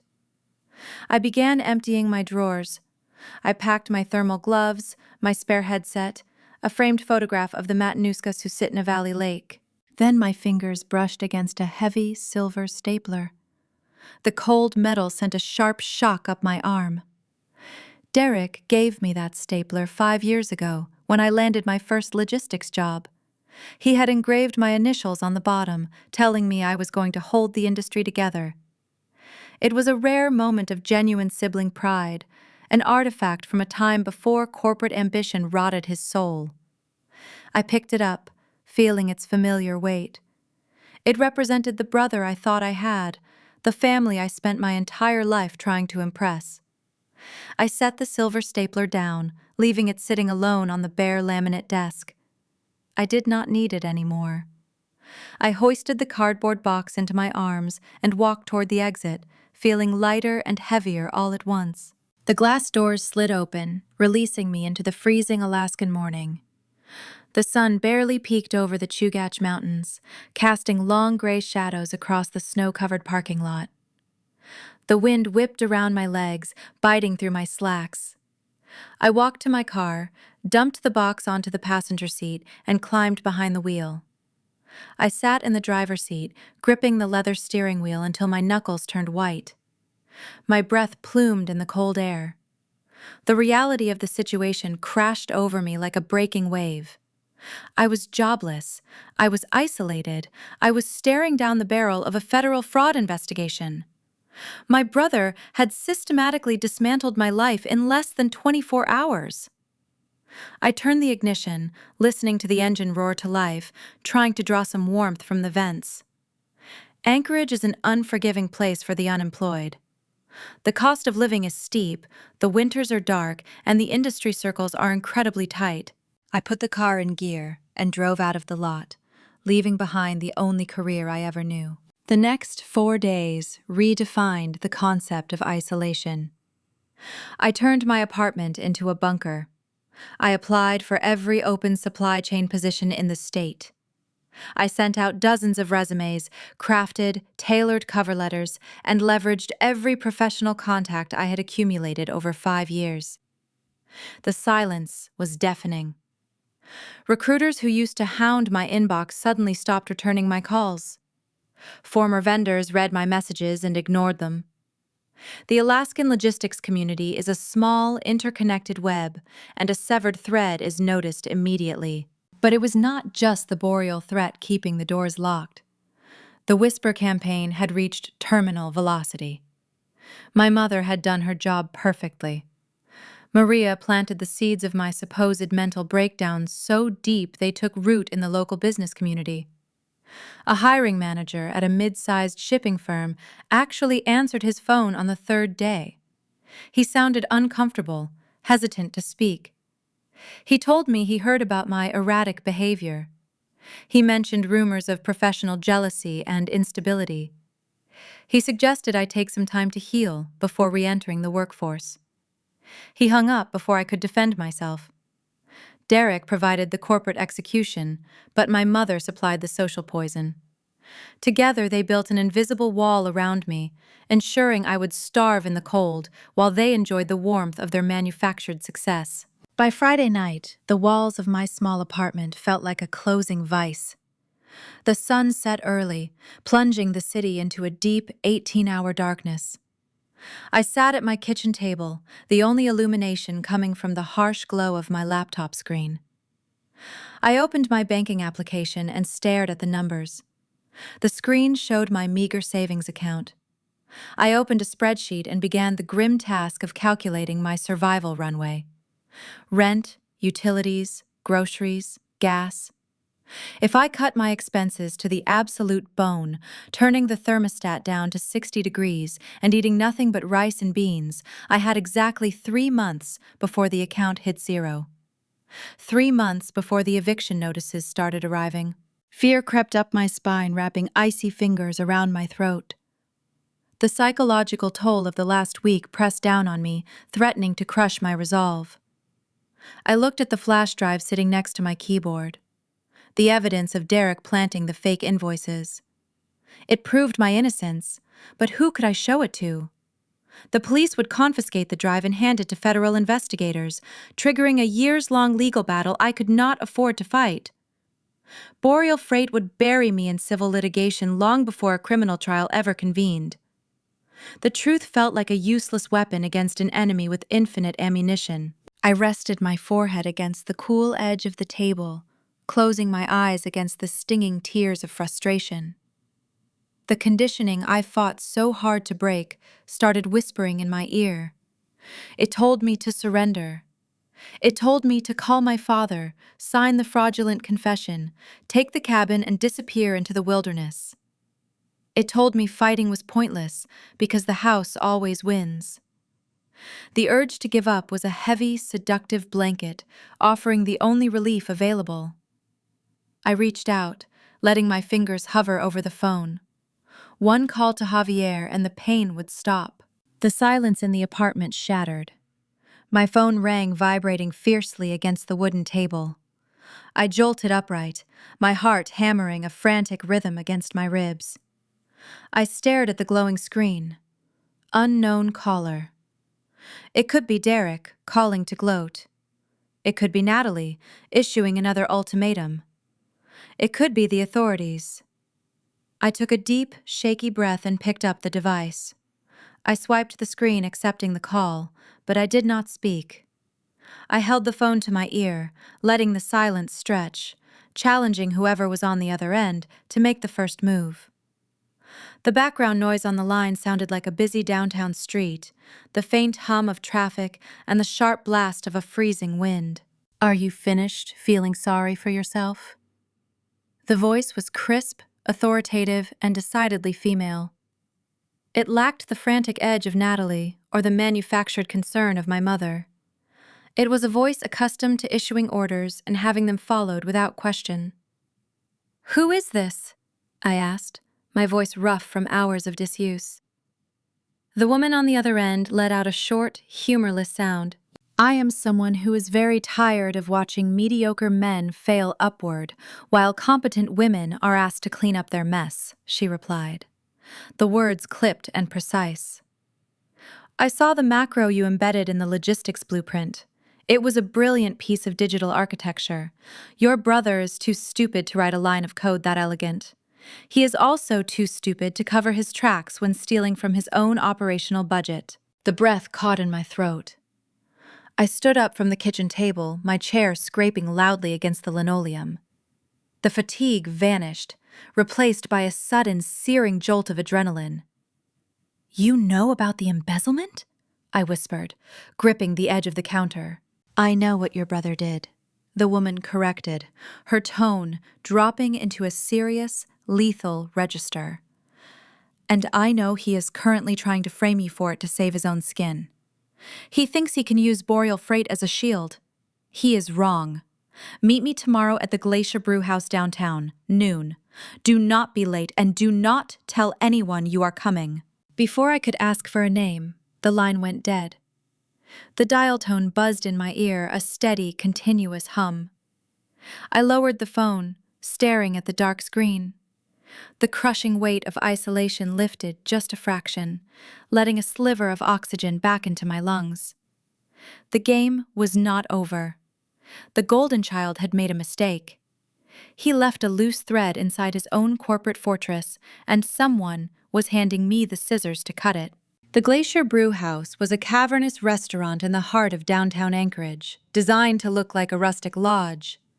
Heavy timber beams stretched across the ceiling, and the air always smelled of roasted barley and wood smoke. At noon on a Saturday, it was packed with tourists seeking refuge from the cold, and local oil executives closing deals over expensive steaks.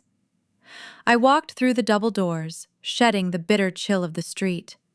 I kept my parka zipped tight, my eyes scanning the crowded room. I did not know who I was looking for, but I trusted the sharp, commanding tone of the voice on the phone. I found her sitting alone in a curved leather booth near the back corner, far away from the bustling bar. She was a woman in her late 50s, wearing a tailored charcoal blazer that looked sharper than any suit my brother owned. Her silver hair was cut into a sleek, asymmetrical bob, framing a face defined by high cheekbones and fierce, intelligent eyes. She sat perfectly still, radiating a quiet, dangerous authority. In front of her, resting on a small cocktail napkin, sat a heavy glass crystal tumbler filled with neat amber whiskey. I approached the booth, my boots thudding softly against the reclaimed wood floor. The woman did not smile. She simply gestured to the empty leather seat across from her. I slid into the booth, keeping my hands folded in my lap. For a long moment, neither of us spoke. She studied my face with the clinical precision of a gemologist searching for flaws in a diamond. She noted the dark circles under my eyes, the tension in my jaw, the frayed cuffs of my practical winter coat. She was assessing my grit, weighing my endurance against the corporate machine she knew I was fighting. "My name is Irene Caldwell," she said, her voice pitched low to avoid carrying over the ambient noise of the restaurant. "I sit on the Executive Compliance Board for Boreal Freight. I have spent the last 30 years in logistics, building secure supply chain networks while watching mediocre men fail upward into corner offices." She took a slow, measured sip of her whiskey. The ice clinking in the nearby glasses sounded remarkably similar to my brother's promotion party, but the atmosphere here was entirely different. This was not a celebration. This was a tactical briefing. Irene leaned forward, resting her forearms on the polished mahogany table. She explained her position with brutal efficiency. She knew Derek was a fraud long before he submitted the winning state bid. She watched him skate through quarterly reviews, using his charm to cover his lack of technical knowledge. When the North Slope logistics plan crossed her desk, she recognized instantly that Derek lacked the mental architecture to build it. But corporate culture protects its own. The senior partners loved him because he played golf at the right clubs and laughed at their jokes. Then the compliance alert triggered. Irene continued, her sharp eyes locking onto mine. When the automated macro froze his credentials, I pulled the raw data files myself. I found your ghost watermark hidden in the spreadsheet cells. It was a beautiful piece of digital tracking, Alicia. It proved definitively that the intellectual property belonged to you. I felt a sudden surge of vindication. The truth was out there. A senior executive had seen the evidence. I leaned forward, my pulse quickening. "Then you know he stole it," I whispered. "You know he is lying about the hack. You have to tell the board to clear my name." Irene held up a single, manicured hand, silencing me. "I know he stole it," she corrected. "But the board does not care about stolen credit. They care about the missing operational funds. Your little macro accidentally exposed a much larger rot inside his previous department. When his access froze, we ran a preliminary audit on his historical ledger. He has been skimming money for 3 years." She swirled the whiskey in her glass, watching the amber liquid catch the light. The revelation should have prompted an immediate criminal referral. But you need to understand the corporate reality, Alicia. Boreal Freight just secured the most lucrative state transport contract of the decade. The governor signed off on it based on our pristine corporate reputation. If the State Transportation Authority discovers that our newly appointed Vice President of Regional Operations is an active embezzler, the state will void the contract immediately. The company will lose hundreds of millions of dollars in revenue. The warmth of the restaurant vanished, replaced by a creeping, familiar chill. What are they going to do? I asked, dread pooling in my stomach. They are going to bury it, Irene stated flatly. The chief executive officer held a closed-door meeting this morning. Their strategy is simple and cowardly. They plan to let your brother resign quietly, citing personal family reasons. They will not press charges for the missing funds. They will simply write off the stolen money as an administrative loss. And to explain the security breach that locked down the network, they will hand your forged invoices over to the authorities. They will claim a disgruntled rival coordinator attempted to sabotage their systems. I sat back against the leather upholstery, the air escaping my lungs. Boreal Freight was not going to punish the thief. They were going to protect him to save their stock price. They were going to let Derek walk away with his stolen money, his freedom, and his pristine public image, while I took the fall for a cyber intrusion I did not commit. My brother had truly won. He had manipulated an entire corporate empire into serving as his personal shield. Why are you telling me this? I asked, staring at the older woman. If the chief executive wants to sweep it under the rug, why did you call me? Because I refuse to let another incompetent thief walk away clean, Irene replied, her voice hardening into steel. I have spent 3 decades watching men like your brother destroy the foundations of this industry, while women like us are expected to clean up the wreckage. The chief executive shut down my internal investigation. He revoked my access to Derek's specific accounting ledgers. He ordered me to let the issue go. Irene reached into the pocket of her tailored blazer and pulled out a sleek silver flash drive. She placed it on the table, sliding it slowly across the polished wood until it rested inches from my hand. I cannot legally run a forensic audit on his accounts without a formal board mandate, she explained. If I access those files, my user ID will trigger an alarm, and I will be terminated for insubordination. But before they revoked my clearance, I copied the restricted internal access logs, the raw, unformatted routing data for every financial transfer Derek authorized over the last 36 months. I looked down at the small metal drive. It looked like a simple piece of office equipment, but it was a loaded weapon. You want me to find the money, I said, understanding the dangerous alliance she was proposing. You want me to trace the stolen funds and find the definitive link between Derek and the embezzlement. I want undeniable public proof, Irene corrected. I need a smoking gun so explosive that the chief executive cannot sweep it away without risking federal indictment for obstruction of justice. You built a logistics blueprint that outsmarted an entire room of senior executives. Now I need you to reverse engineer a financial crime. We sat in silence, forming a silent pact of the invisible. The overlooked sister and the bypassed executive. 2 women who understood the specific, heavy burden of doing the actual work while someone else took the credit. Irene was risking her pension, her career, and her freedom by handing me proprietary corporate data. She was betting everything on my grit. I reached out and closed my hand around the cold, metal flash drive. I did not say thank you. I did not make grand promises.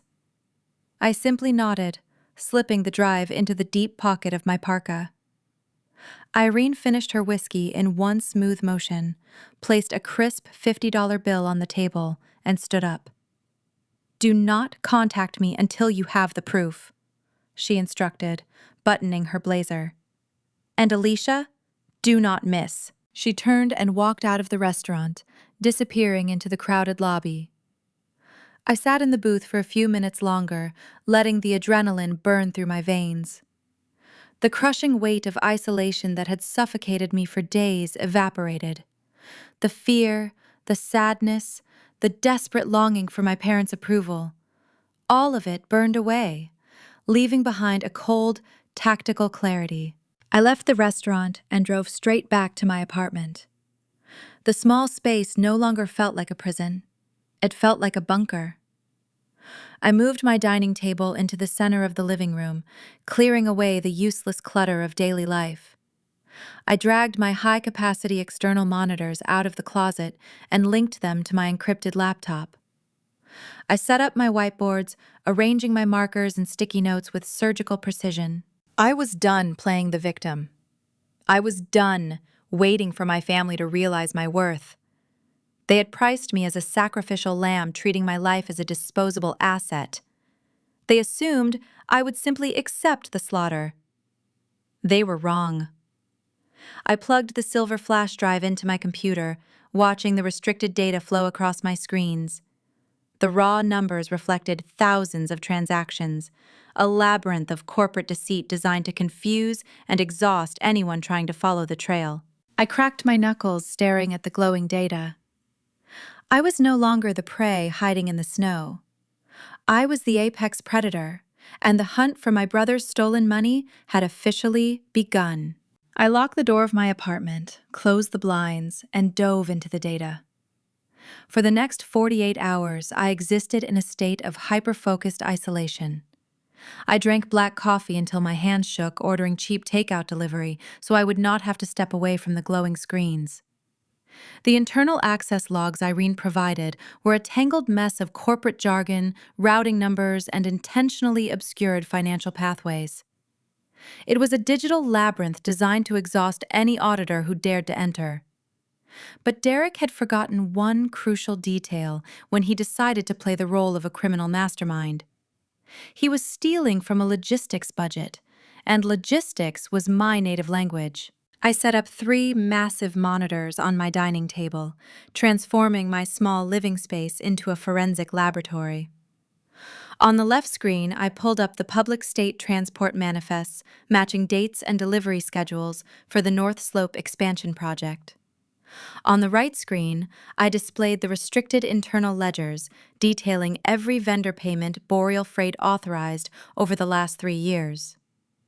In the center, I built a master spreadsheet cross-referencing the 2 datasets line by agonizing line. The first 12 hours yielded nothing. Derek had been careful. He did not skim large, obvious sums of money. He siphoned funds using a strategy of 1,000 tiny cuts. He inflated routine maintenance costs, approved slightly higher rates for fuel surcharges, and authorized unnecessary expedited shipping fees. The theft was buried so deeply within the mundane operational expenses that a standard financial audit would simply view it as poor budget management rather than malicious fraud. But I was not a financial auditor. I was a supply chain coordinator. I did not look at the dollar amounts first, I looked at the cargo. My breakthrough occurred at 3 a.m. on the second night.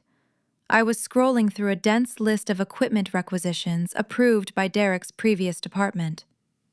My eyes caught a repeating line item, billed with alarming frequency during the winter months. Winterized hydraulic fluid, Grade A extreme cold classification. In the Alaskan logistics industry, winterized fluid is the lifeblood of heavy machinery. It is chemically engineered to remain viscous in sub-zero temperatures, preventing gears from grinding and hoses from shattering when the ambient temperature drops to -40 degrees. It is expensive, essential, and entirely unremarkable on an operational ledger. But Derek had authorized the purchase of massive quantities of this specific fluid at a 300% markup compared to standard industry pricing. I leaned closer to the screen, the blue light illuminating my exhausted face. I pulled the corresponding state transport manifests tracking the actual deliveries of the fluid to the remote drilling sites on the North Slope. The delivery receipts did not match the purchase orders. Boreal Freight was billed for premium winterized fluid, but the field crews were receiving basic standard-grade lubricant. The realization hit me with the force of a physical blow. Derek was not just skimming money from a corporate budget. He was substituting cheap, inferior materials on heavy machinery operating in some of the most dangerous environments on Earth. He was risking catastrophic equipment failure. He was risking the lives of the rig workers who relied on those machines to survive the brutal Arctic conditions. Derek was the standard-grade fluid. He presented himself as premium, slapping on a custom suit and an arrogant smile, but beneath the surface, he was a cheap, dangerous substitute who failed under pressure. He was a hazard to everyone around him. I was the winterized fluid. I was built for the cold, engineered to withstand immense pressure without cracking. He had spent his entire life trying to dilute my worth while simultaneously relying on my stability to keep his own machinery running. I traced the inflated payments for the phantom premium fluid. The funds were routed through Boreal's vendor portal to a third-party supplier, listed as Northern Apex Supply LLC. It was a classic shell company structure. The business possessed a registered mailing address in a strip mall in Anchorage, but no physical warehouse, no inventory, and no employees. I needed to connect Northern Apex Supply directly to Derek. If the shell company was registered in his name, he was the most incompetent criminal in the state. I pulled the public business registry records, praying he had made a fatal error. The registered agent for Northern Apex Supply was not Derek Lopez. The name on the incorporation document was Natalie Vance. I stared at the screen, my pulse hammering a frantic rhythm in my ears. Natalie Vance. It was Natalie's maiden name. The woman who had cornered me in the diner, twisting her $15,000 engagement ring, terrified of financial ruin. She was not just a terrified bystander watching her fiancé drown in debt. She was an active co-conspirator. She had allowed Derek to use her clean financial identity to establish the shell company, effectively laundering the stolen funds through a corporate entity bearing her name. They had built an elaborate, lethal lie. Derek stole the logistics blueprint to win the promotion because the six-figure signing bonus was the only way they could quietly shut down Northern Apex Supply before the year-end audit exposed the operation. When the compliance freeze stalled the bonus payout, their entire house of cards began to collapse. I compiled the evidence into a single, devastating document. I linked the state delivery manifests proving the material substitution to the inflated internal purchase orders. I highlighted the routing numbers, proving the funds flowed directly to the shell company. And I attached the business registry, confirming the owner was Natalie Vance. It was the smoking gun Irene Caldwell had demanded. It was the undeniable public proof that would force the chief executive to act.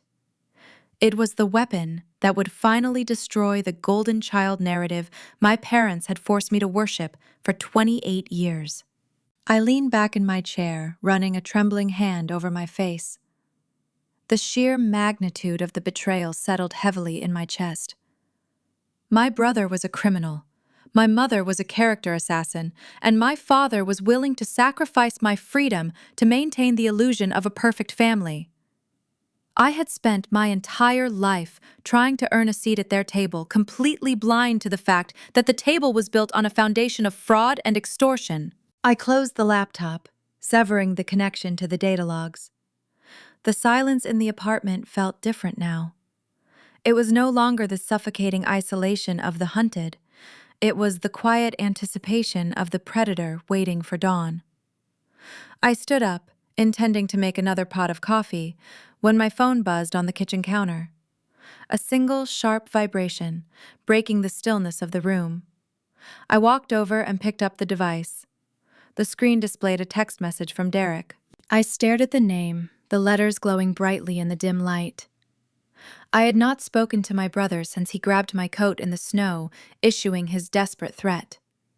I assumed he was currently occupied with his private investigator, scrambling to solidify the frame-up involving my locked workstation. I swiped the screen, opening the message.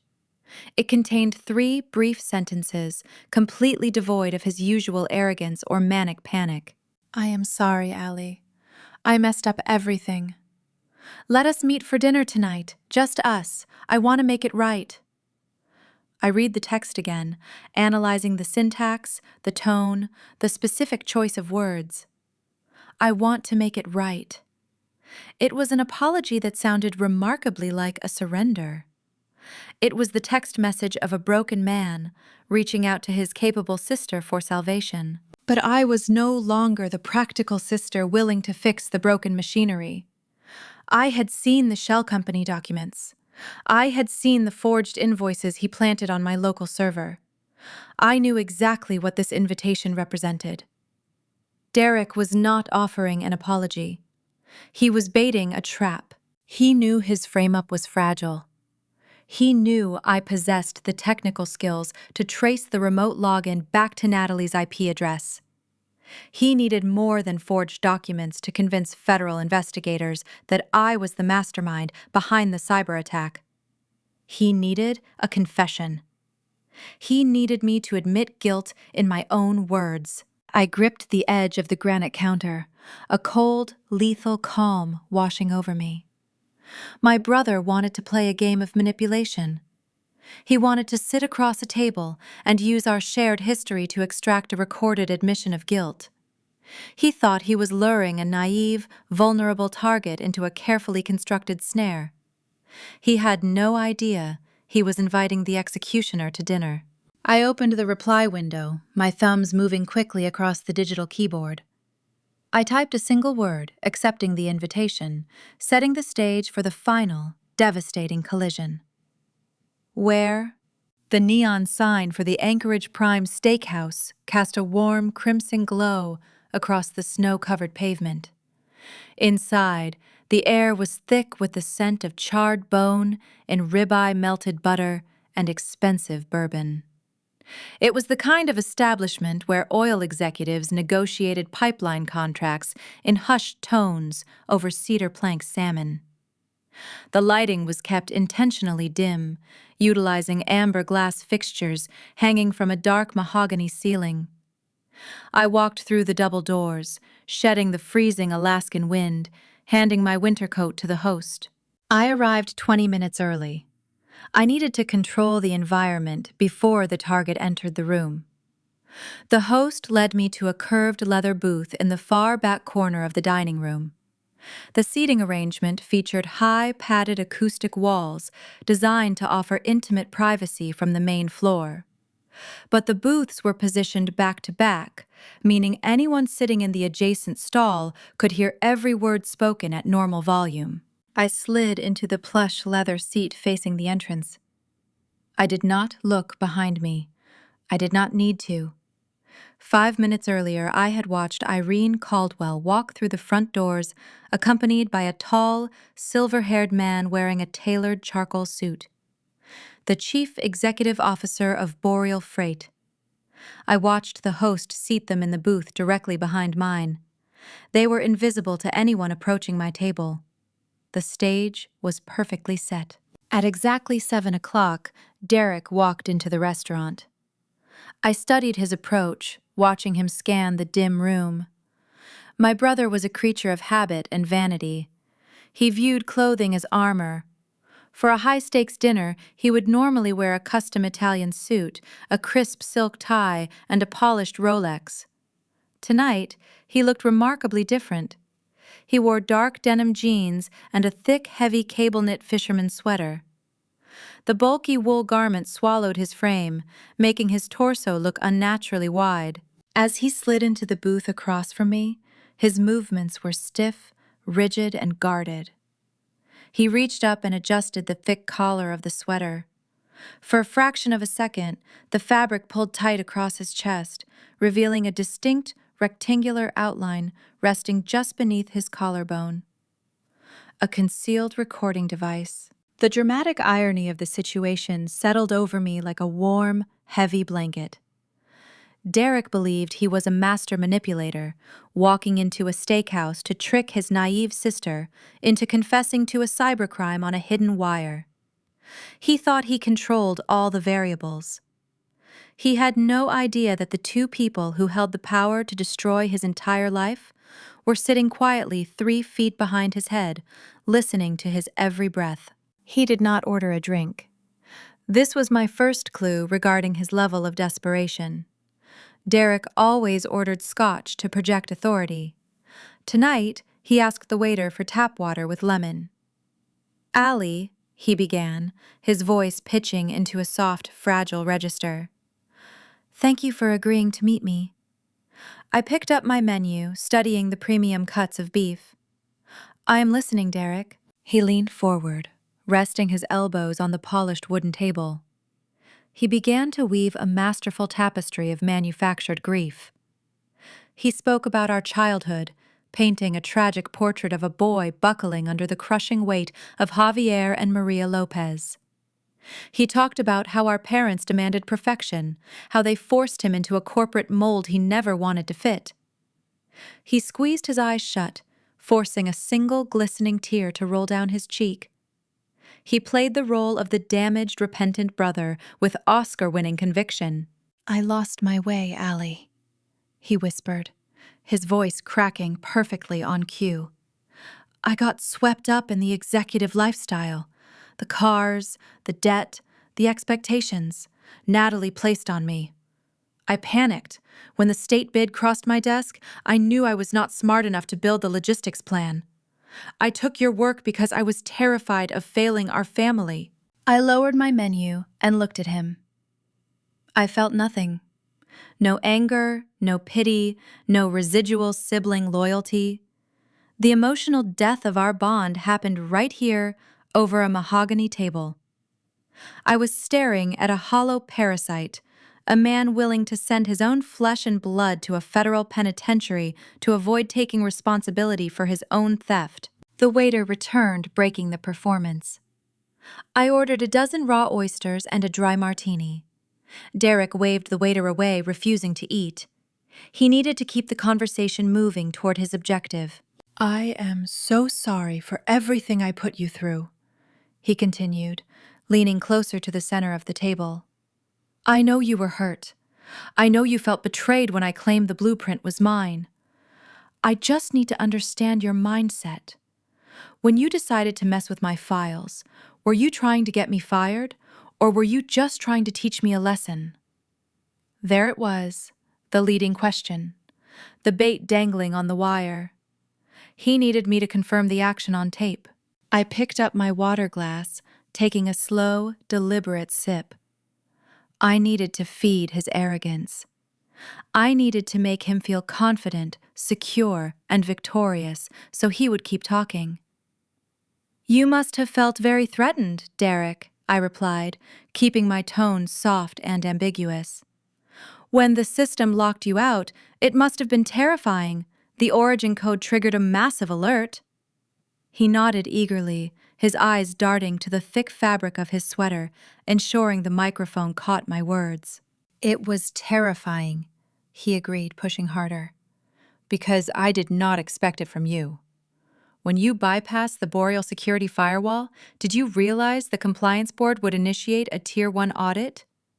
Did you know the tracking macro would freeze my credentials?" I watched his micro-expressions. The slight twitch of his jaw, the frantic anticipation in his eyes.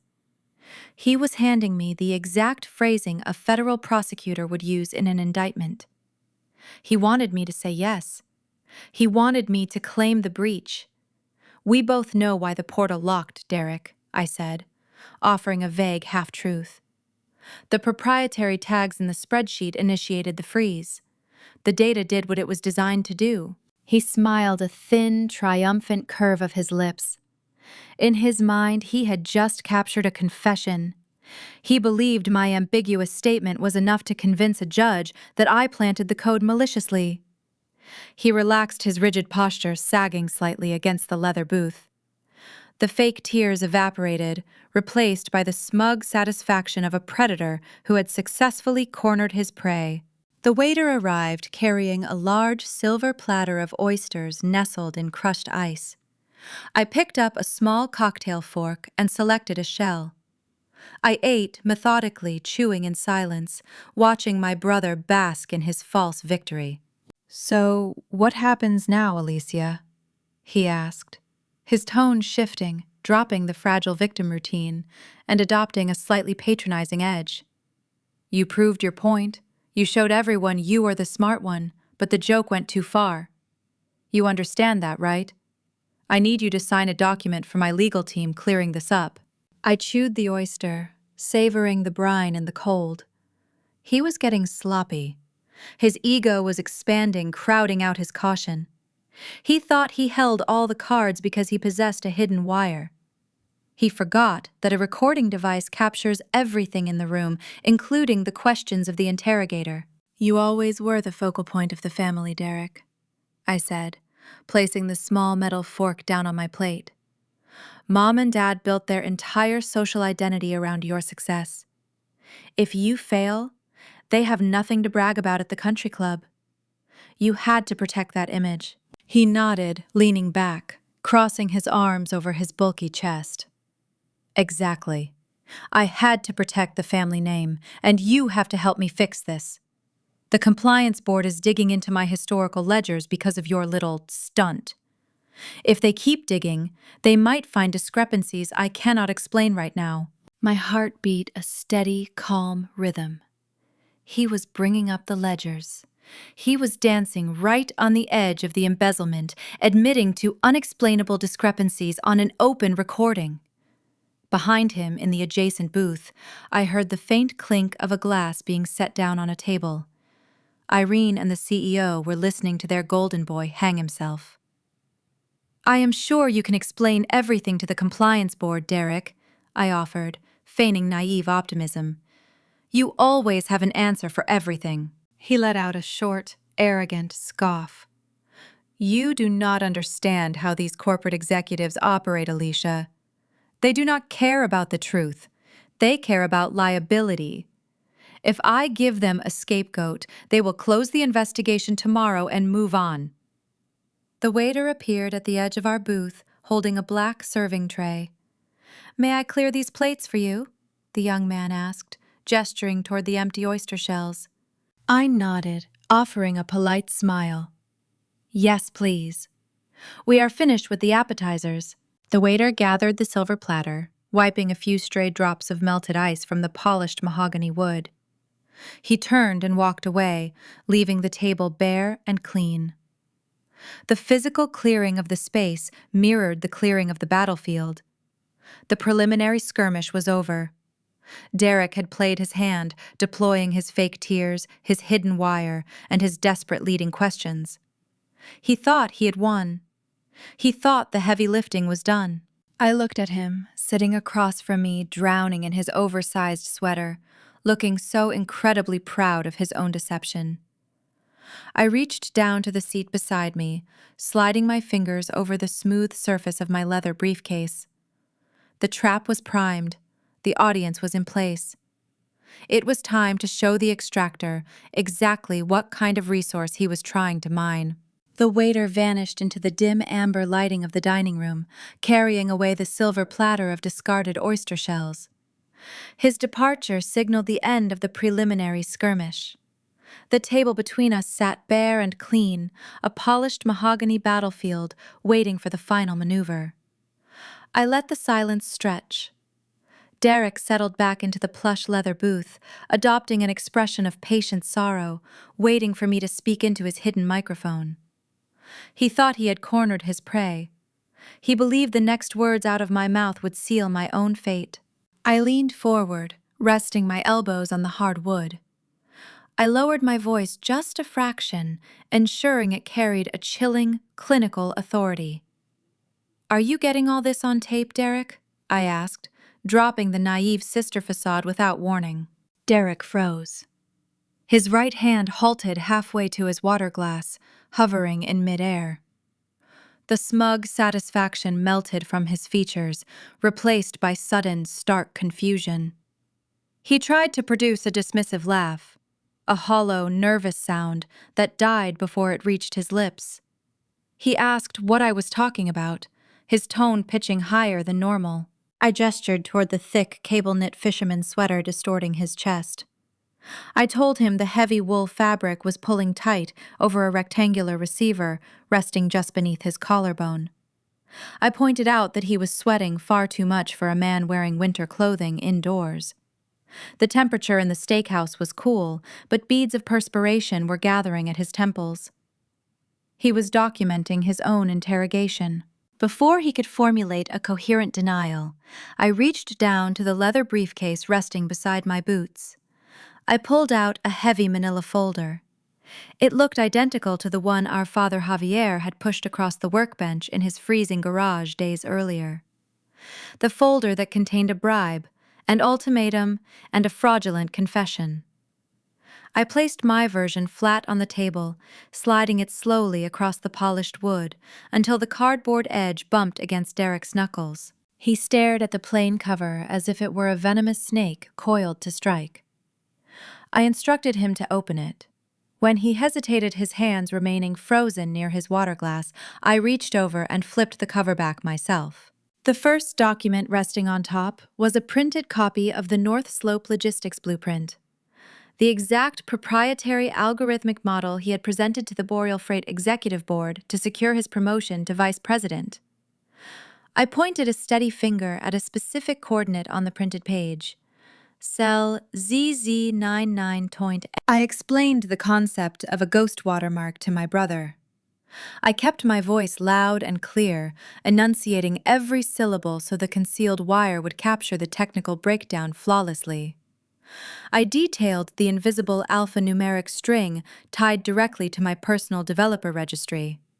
I told him I embedded that code in every spreadsheet I ever built out of pure muscle memory, long before he ever knocked on my door begging for help. Derek looked at the tiny string of characters highlighted in yellow ink. He opened his mouth, but no sound emerged. His eyes darted from the paper to my face and back again. He realized instantly that his narrative of a malicious cyber attack was dead. The blueprint belonged to me. Any competent corporate audit would trace the metadata back to my registry without question. I had not hacked his computer. He had submitted a document with my digital signature embedded inside it, but I was not finished. I turned the page.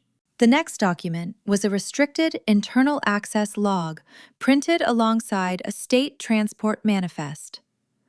I leaned closer to the center of the table, pitching my voice a little louder, ensuring the microphone picked up the financial autopsy. I walked him through the numbers line by agonizing line. I detailed the inflated purchase orders for extreme cold weather gear. I highlighted the specific entries for winterized hydraulic fluid, billed at a 300% markup. I explained how the delivery receipts proved field crews received standard-grade lubricant instead of the premium product Boreal Freight paid for. Derek's face turned a sickening shade of ash. The remaining blood fled his cheeks, leaving his skin translucent and clammy. He leaned across the table, his previous arrogant swagger replaced by frantic, hushed panic. "Keep your voice down, Allie," he hissed, his eyes darting toward the adjacent booths. "People are eating. Someone will hear you." His desperate pleas were being recorded directly onto his own device. He was capturing his own terror, preserving his guilt in real time. I ignored his request and turned to the final page in the folder. A business registration certificate printed directly from the state database. I read the name of the shell company aloud. Northern Apex Supply. Then I read the name of the registered agent. Natalie Vance. I watched the realization hit him like a physical blow to the sternum. He physically recoiled, sinking back against the leather upholstery. I laid out the entire timeline for the microphone. The ongoing embezzlement, the stolen logistics code, the desperate need for the vice president's signing bonus to replenish the missing operational funds before the year-end financial review. I laid bare the anatomy of his corporate fraud right there, next to the steak knives and the heavy crystal water goblets. Derek stared at the documents scattered across the mahogany wood. His breathing turned shallow and rapid, a tight wheezing sound echoing in his throat. For a fleeting second, I thought he might break down and apologize for real. I thought the crushing weight of the evidence might finally force him to drop the golden child persona and beg for mercy. Instead, his panic calcified into a familiar, cornered arrogance. The defensive mechanism that had protected him his entire life engaged, overriding his logic. He leaned in, his eyes hardening into dark, bitter slits. "It does not matter," he whispered, his voice trembling with venom. You think this proves anything? You are just a fired supply chain coordinator with a tarnished reputation. You do not have the clearance to possess those internal access logs. They are inadmissible, he sneered, pointing a shaking finger at my chest. Mom already told everyone in town that you were having a nervous breakdown. He continued, clinging to the social poison our mother had spread. The Anchorage business community thinks you are insane. No one will believe a woman undergoing a psychotic episode. I will destroy this recording the second I walk out of here. I will take this folder straight to my lawyers and bury you under a mountain of corporate litigation.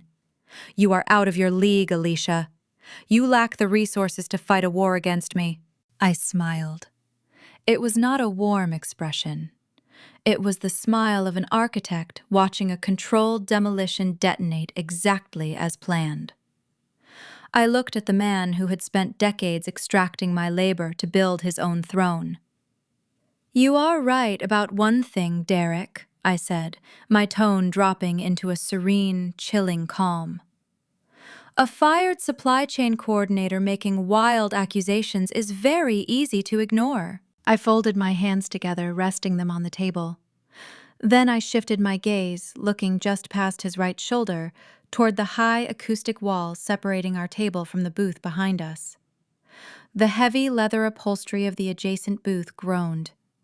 Two figures stood up, rising from the shadows, stepping into the ambient amber glow of the dining room. Irene Caldwell appeared first. Her tailored charcoal blazer looked impeccable, her expression radiating a lethal, uncompromising authority. She stood tall, a silent testament to every bypassed woman who had ever watched a fraud steal the spotlight. Beside her stood the tall, silver-haired chief executive officer of Boreal Freight, the man who possessed the ultimate power to elevate or erase any career within his sprawling corporate empire. Derek noticed my gaze shifting. He saw the reflection of movement in the polished, dark wood of the table. He turned his head slowly, his eyes tracking upward. When he recognized the two executives standing directly behind him, the last remaining shred of his fabricated reality shattered. His jaw went slack, hanging open in silent horror. The confident predator from a moment ago vanished, leaving behind an exposed, trembling thief. He realized the trap had never been about the hidden wire. The trap was the seating arrangement. The CEO did not shout. He did not cause a scene to disrupt the surrounding diners. He walked around the divider, moving with the terrifying calm of a sovereign delivering a final judgment. He stepped to the edge of our table, placing a heavy, unyielding hand on Derek's shoulder. The physical grip forced my brother to remain seated, pinning him to the leather booth. The executive looked down at the manila folder, examining the highlighted Shell Company records, the forged hydraulic fluid invoices, and the ghost watermark. Then he looked down at Derek. His voice was quiet, carrying the immense, crushing weight of corporate ruin. Hand over your company-issued phone, the CEO instructed, the words leaving no room for negotiation or debate. And hand over your security keycards. You no longer have access to Boreal Freight headquarters. Derek could not speak. His hands shook so badly he struggled to reach into his own pockets. The trap, I said, had not just snapped shut. It had leveled the entire foundation of his stolen life. The golden child was dead. The command issued by the chief executive officer hovered over the polished mahogany table, carrying the weight of a falling guillotine. Hand over your company-issued phone and your security keycards. The words drained the remaining life from my brother. Derek sat paralyzed, staring up at the silver-haired executive with hollow, terrified eyes. He opened his mouth, attempting to formulate a defense, attempting to leverage his manufactured charm, but his vocal cords refused to function. The sheer gravity of the moment pinned him to the leather upholstery. From the shadows of the restaurant foyer, two large men wearing discreet dark suits stepped forward. Boreal Freight Corporate Security. They moved with silent precision, navigating the dimly lit dining room until they flanked our booth. They did not touch Derek, but their imposing presence communicated an undeniable physical threat. The Golden Child fumbled blindly inside the pockets of his heavy cable-knit sweater. His hands shook with such severity that his company phone slipped from his grasp, clattering loudly against the wooden table. He managed to retrieve his plastic security badge, sliding it across the surface with trembling fingers. The chief executive officer collected the items, slipping them into his own tailored jacket. He gestured toward the exit, a brief, commanding motion. "Escort him to the holding vehicle," the executive instructed the security personnel. Derek slowly pushed himself out of the booth, his legs struggling to support his weight. He looked at me one final time before the guards flanked him. There was no rage left in his expression.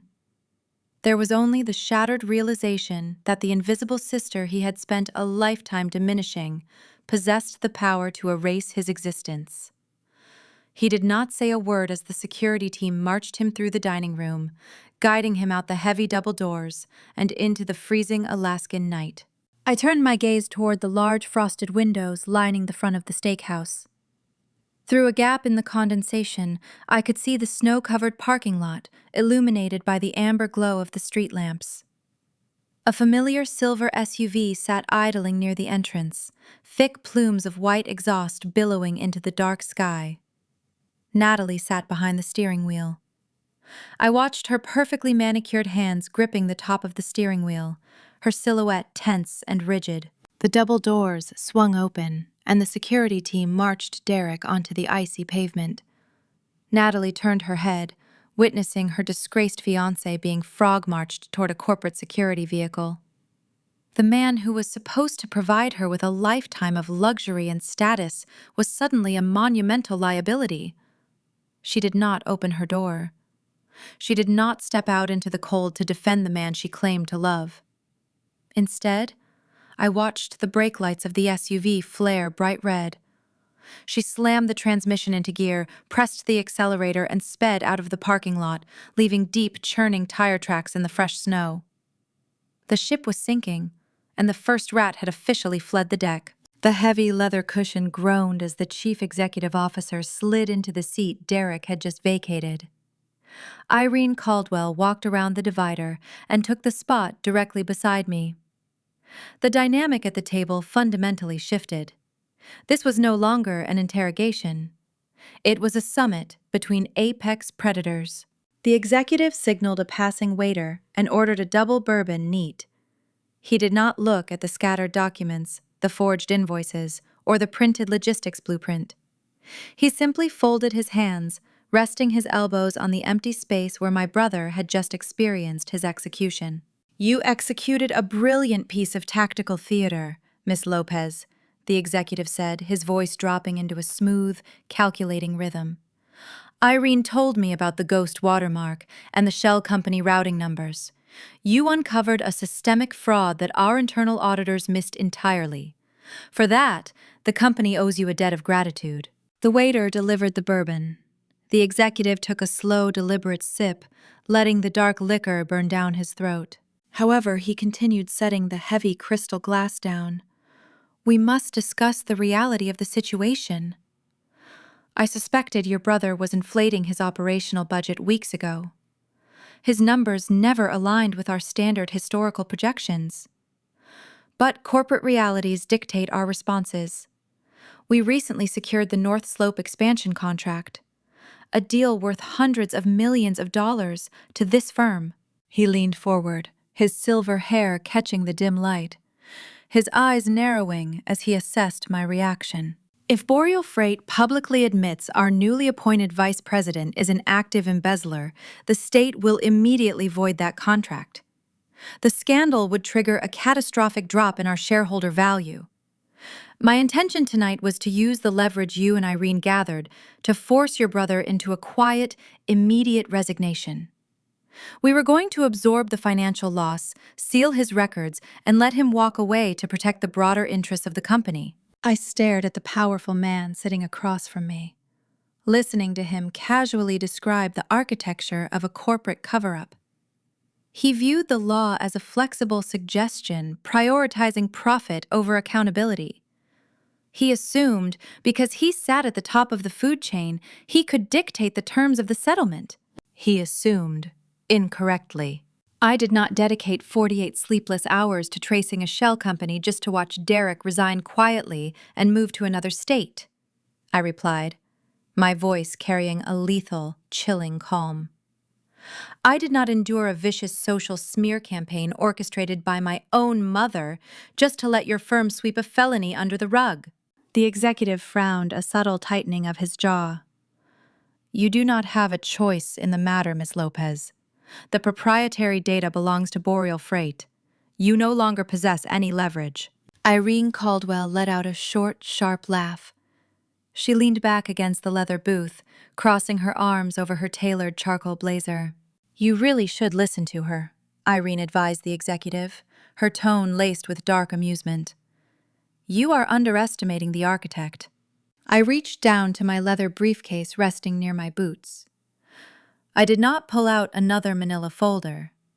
I retrieved a small, sleek tablet and placed it on the table. I tapped the screen, opening a secure, encrypted dashboard. Before I arrived at this restaurant tonight, I compiled the entire digital forensic file into a single compressed archive. I explained, turning the glowing screen toward the executive. The forged invoices, the shell company registration, the altered state transport manifests, and the internal access logs proving your corporate negligence. That archive is currently queued on a remote server. It is scheduled to transmit directly to the governor's office, the State Transportation Authority, and every major news outlet in Anchorage at exactly 8 o'clock tomorrow morning. The color drained from the executive's face.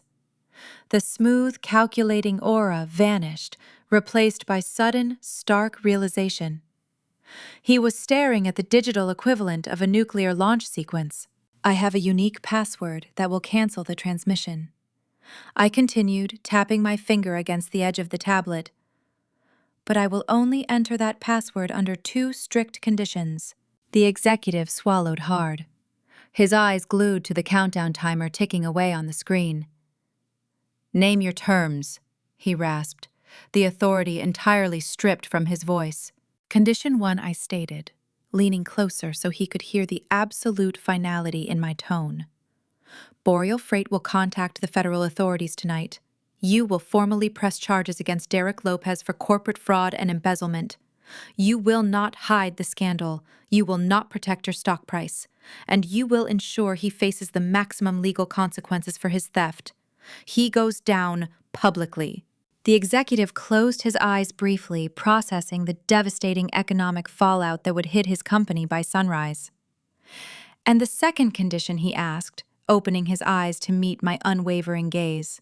Irene Caldwell shifted in her seat, delivering the final crushing blow.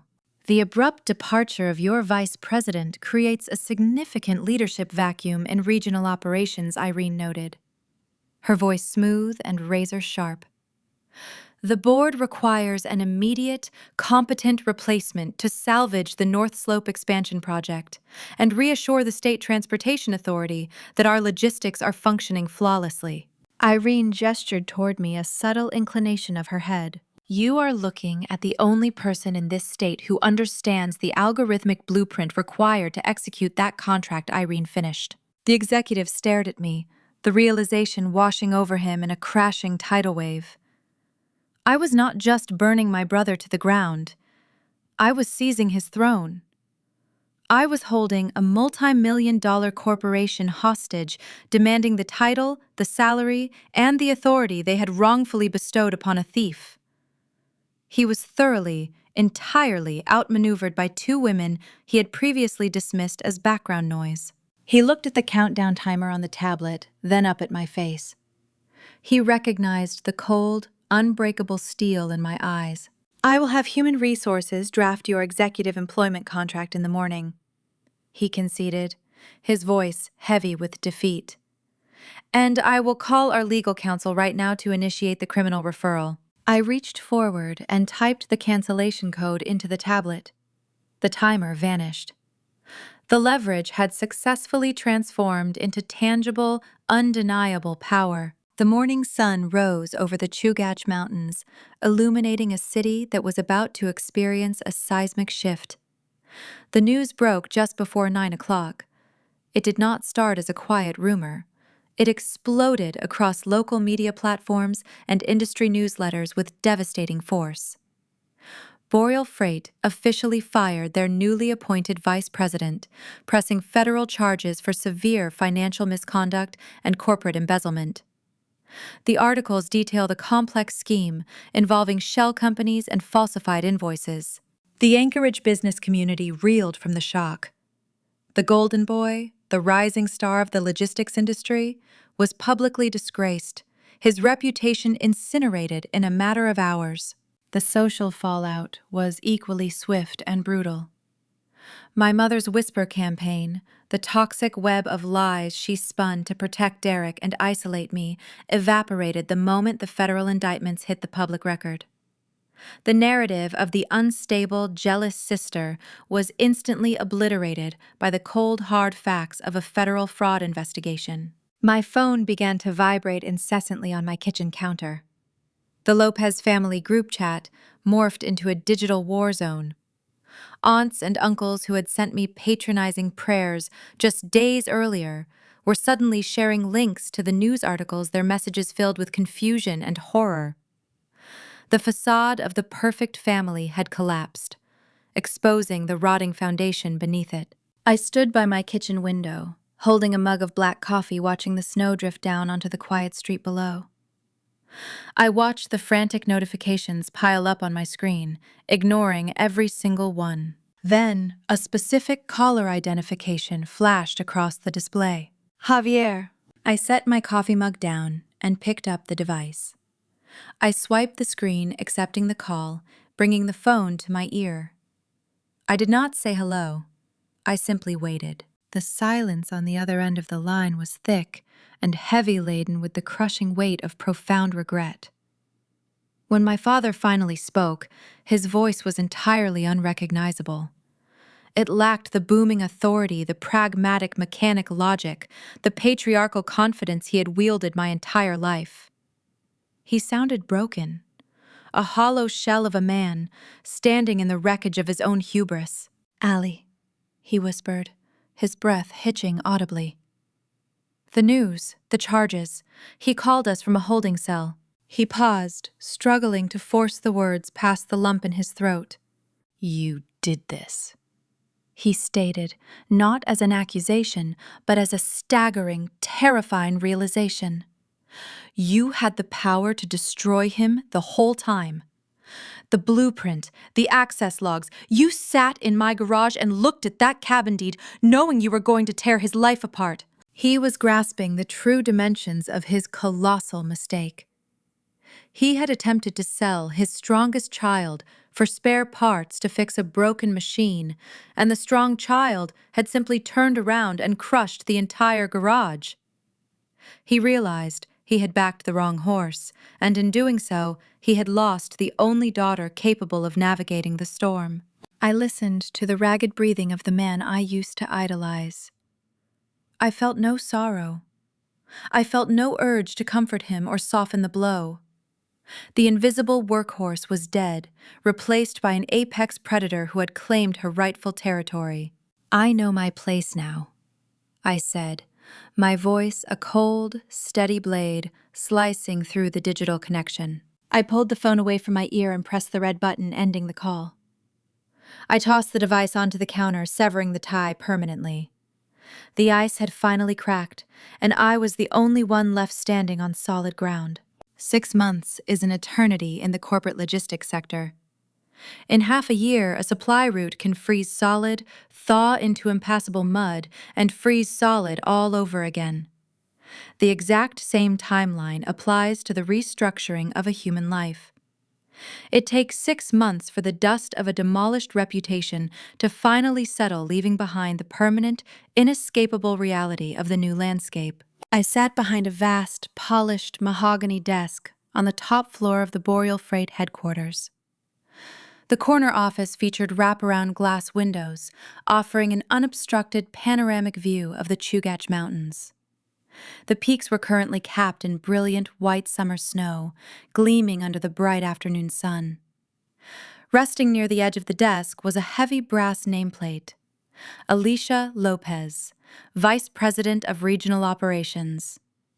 It was the exact title my brother tried to steal, the exact throne he believed was his birthright. I did not inherit it. I conquered it. Derek did not go to federal prison. Corporate attorneys and plea deals possess a unique way of keeping white-collar criminals out of standard penitentiaries. He surrendered all of his assets, his luxury vehicles, his retirement accounts, to pay the mandatory financial restitution. To avoid serving a decade behind bars, the judge ordered him to complete 3,000 hours of court-mandated manual labor. The state assigned him to the commercial loading docks on the northern edge of the city. Anchorage winters do not care about your previous executive status. When the temperature drops to 30 degrees below zero, the cold bites through standard-issue work gloves and turns your bones to lead. Derek spends 12 hours a day hoisting heavy wooden crates onto flatbed trailers. He secures industrial cargo using thick frozen iron chains. He is forced to manually load the exact same North Slope freight trucks he once tried to defraud. I drove past the commercial docks a few weeks ago on my way to a site inspection. I parked my car near the chain-link fence and watched him work. He looked 10 years older. The tailored Italian suits were replaced by an orange, high-visibility safety vest, stained with grease and diesel fuel. His shoulders slumped under the weight of a heavy generator component. He slipped on a patch of black ice, dropping the equipment, and the dock supervisor yelled at him to move faster. The Golden Child was finally experiencing the brutal, unvarnished reality of the extraction economy. He was learning how much physical suffering is required to keep the machinery of this state running. He is learning it alone. Natalie never spoke to him again after the night at the steakhouse. When she sped out of the snowy parking lot, she drove straight to their luxury townhome, packed 3 suitcases, and boarded a flight to Seattle before dawn. She left him to face the federal indictments, the crushing debt, and the public humiliation by himself. A parasite detaches the moment the host stops providing nourishment. My parents are experiencing a different kind of exile. The Anchorage social hierarchy is incredibly unforgiving to those who bring scandal into its ranks. Maria and Javier did not lose their house, but they lost the only currency they truly valued. Their status evaporated overnight. The country club acquaintances stopped returning their calls. The charity gala invitations ceased arriving in their mailbox. The whisper campaign my mother so expertly engineered against me reversed its trajectory with lethal precision. The community now whispers about them. People stare at Maria in the grocery store aisles, exchanging knowing glances. They pity the parents who raised a convicted embezzler and tried to cover up his crimes. Javier closed his private garage, taking down the signs and locking the heavy metal doors. He no longer restores classic trucks. He sits inside his quiet suburban home, living with the agonizing knowledge that he attempted to sell his strongest child for spare parts and ended up destroying his entire family in the process. I do not feel sorry for them. Empathy requires a foundation of mutual respect, and they demolished that foundation decades ago. 2 days after I signed my executive employment contract with Boreal Freight, the 6-figure signing bonus cleared my bank account. I did not buy a luxury vehicle or a designer wardrobe. I hired a real estate broker and directed him to locate a very specific piece of property in the Matanuska-Susitna Valley. Yesterday morning, I sat in a bright, warm title office and signed a stack of closing documents. I purchased 10 acres of pristine Alaskan wilderness overlooking a frozen glacial lake. It is the exact same parcel of land my father offered me in his garage. It is the property he tried to use as a bribe to purchase my silence. When Javier slid that manila folder across the workbench, he assumed my childhood dream had a price tag attached to it. He thought I would trade my integrity, my career, and my freedom for a cabin in the woods. He fundamentally misunderstood the value of the asset. I did not want the property if it came wrapped in a fraudulent confession. I wanted it clean. Now I own the deed free and clear, purchased with money I earned by outsmarting a room full of corrupt executives. The sanctuary belongs to me, and the doors will remain permanently locked to anyone who ever demanded I know my place. If you are listening to this story, and you recognize the shifting dynamics of my household, you need to understand the central lesson I extracted from the wreckage. A toxic family operates exactly like a fraudulent supply chain. The infrastructure might look impressive from the outside. The individuals might wear expensive clothes, host lavish parties, and project an image of undeniable success. But if the foundation is built on lies, favoritism, and the systematic extraction of one person to elevate another, the entire structure is destined to collapse. You cannot build a stable life on top of a rotting ledger. People who demand your silence do not love you. They simply love the convenience of your compliance. They rely on your willingness to absorb their damage. They will assign you a low value, hoping you are too exhausted to read the actual market rate. They will tell you that you are just the practical sibling, the invisible workhorse, the background character in their grand narrative. Do not accept their appraisal. The moment you stop accepting the discounted price tag they place on your existence, the power dynamic shifts. It requires a terrifying amount of discipline to walk away from the people who are supposed to protect you. It requires you to sit alone, in dark apartments plotting your next move, while everyone around you questions your sanity. But the isolation is temporary.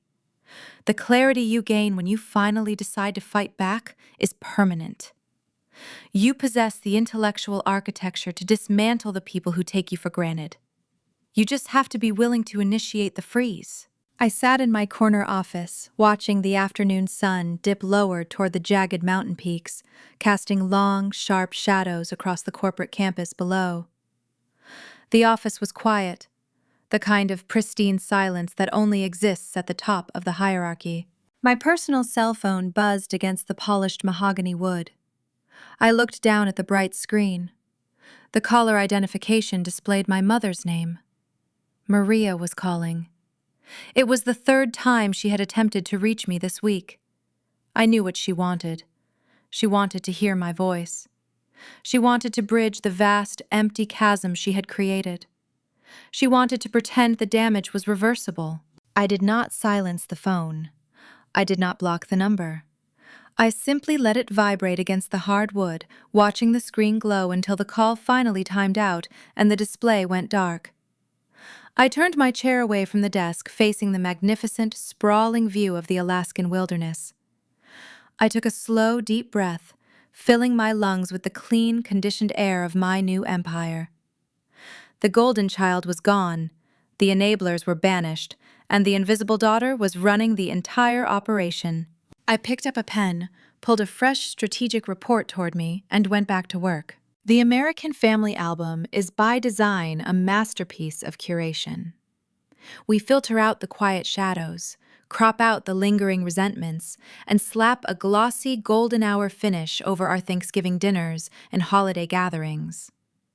In traditional American culture, we are raised on a very specific, deeply ingrained mythology. Blood is thicker than water. Family is the ultimate sanctuary, and unconditional loyalty is the highest moral virtue one can possess. We are taught that the home is a safe harbor from the ruthless extraction of the outside world. But what happens when the extraction is coming from inside the house? When we look closely at the architecture of the modern family, past the manicured lawns and the promotion parties, we often find a hidden, corrosive ecosystem. We find the unwritten ledgers. We discover that some parents do not view their children as distinct, autonomous souls to be nurtured, but rather as opposing assets on a balance sheet. One child is designated as the investment, the golden child, the extractor, the shining mirror, reflecting the parent's own ego and social status back to the community. The other child is designated as the resource, the invisible workhorse, the practical one, the shock absorber, expected to carry the weight of the family's dysfunction without ever asking for a seat at the head of the table. This dynamic reveals a profound failure of emotional awareness in parenting. There is a deeply flawed assumption in our culture that a child's practical competence negates their need for love validation and protection. Parents look at their resilient, capable daughters, the ones who earn the scholarships, track the budgets, and fix the broken machinery, and they mistake that fierce independence for invulnerability. "You always land on your feet," they say. "You don't need us." But resilience is not a personality trait. It is a trauma response. Children do not learn to be intensely self-sufficient because it is in their nature. They learn it because no one else is going to step in. When a mother or father weaponizes that resilience, asking the strong child to shrink, to stay quiet, to know their place, so that a weaker, favored sibling can wear an unearned crown, it is not an act of peacemaking. It is an act of profound parental betrayal. It teaches the child that their brilliance is only valuable when it is being harvested for someone else's benefit. True family responsibility is not about maintaining a pristine public reputation in the local community. It is not about protecting the family name at country clubs or church suppers. Real responsibility is rooted in the terrifying, uncomfortable practice of honesty. It requires parents to look at their children with uncompromising clarity, holding the weak accountable and elevating the strong. Yet time and time again, we see the opposite. We see mothers initiating whisper campaigns to destroy a daughter's reputation rather than admit a son's failure. We see fathers sliding fraudulent legal documents and bribes across garage workbenches, asking their most capable child to bleed just to keep a fragile, broken machine running. This is the hidden tragedy of the golden child dynamic. It destroys both children.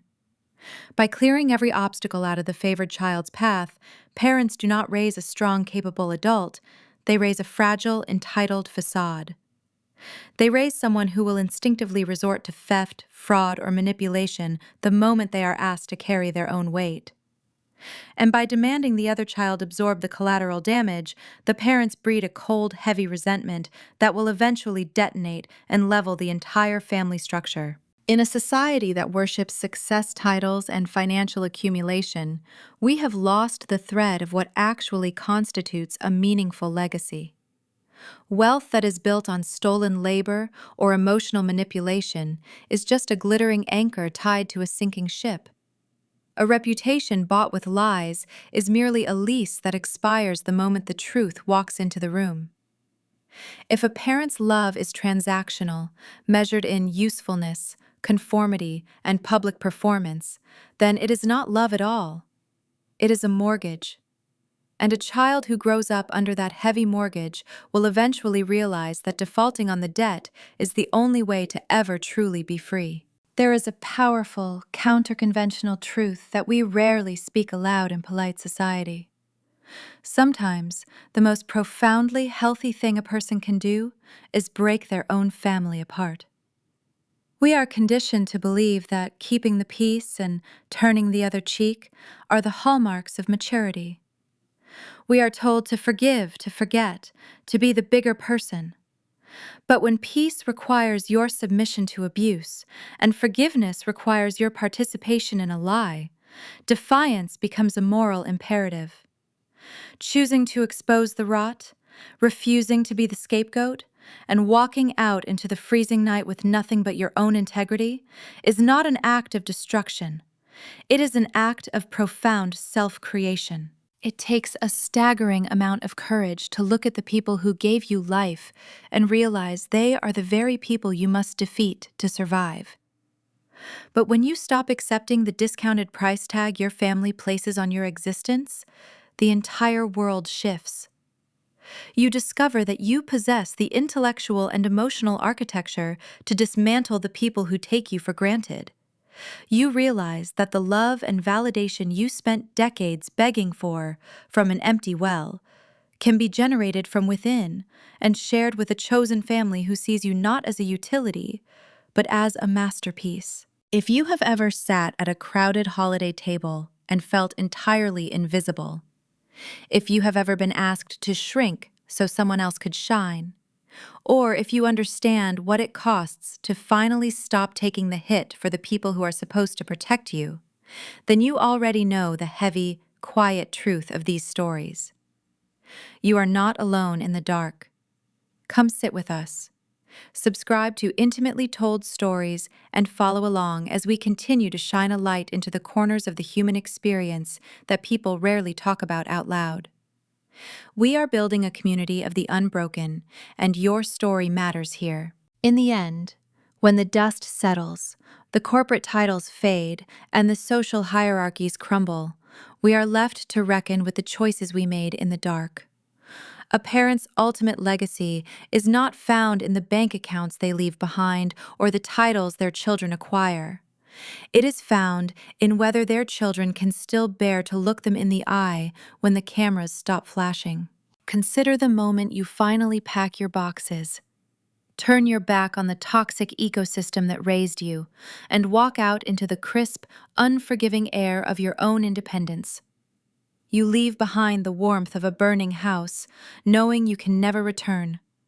And as you stand there in the vast, quiet expanse of your new life, looking back at the glowing windows of a home that never truly held you, you are left with one final, haunting question. Do you mourn the comforting heat of the lies you were never allowed to feel?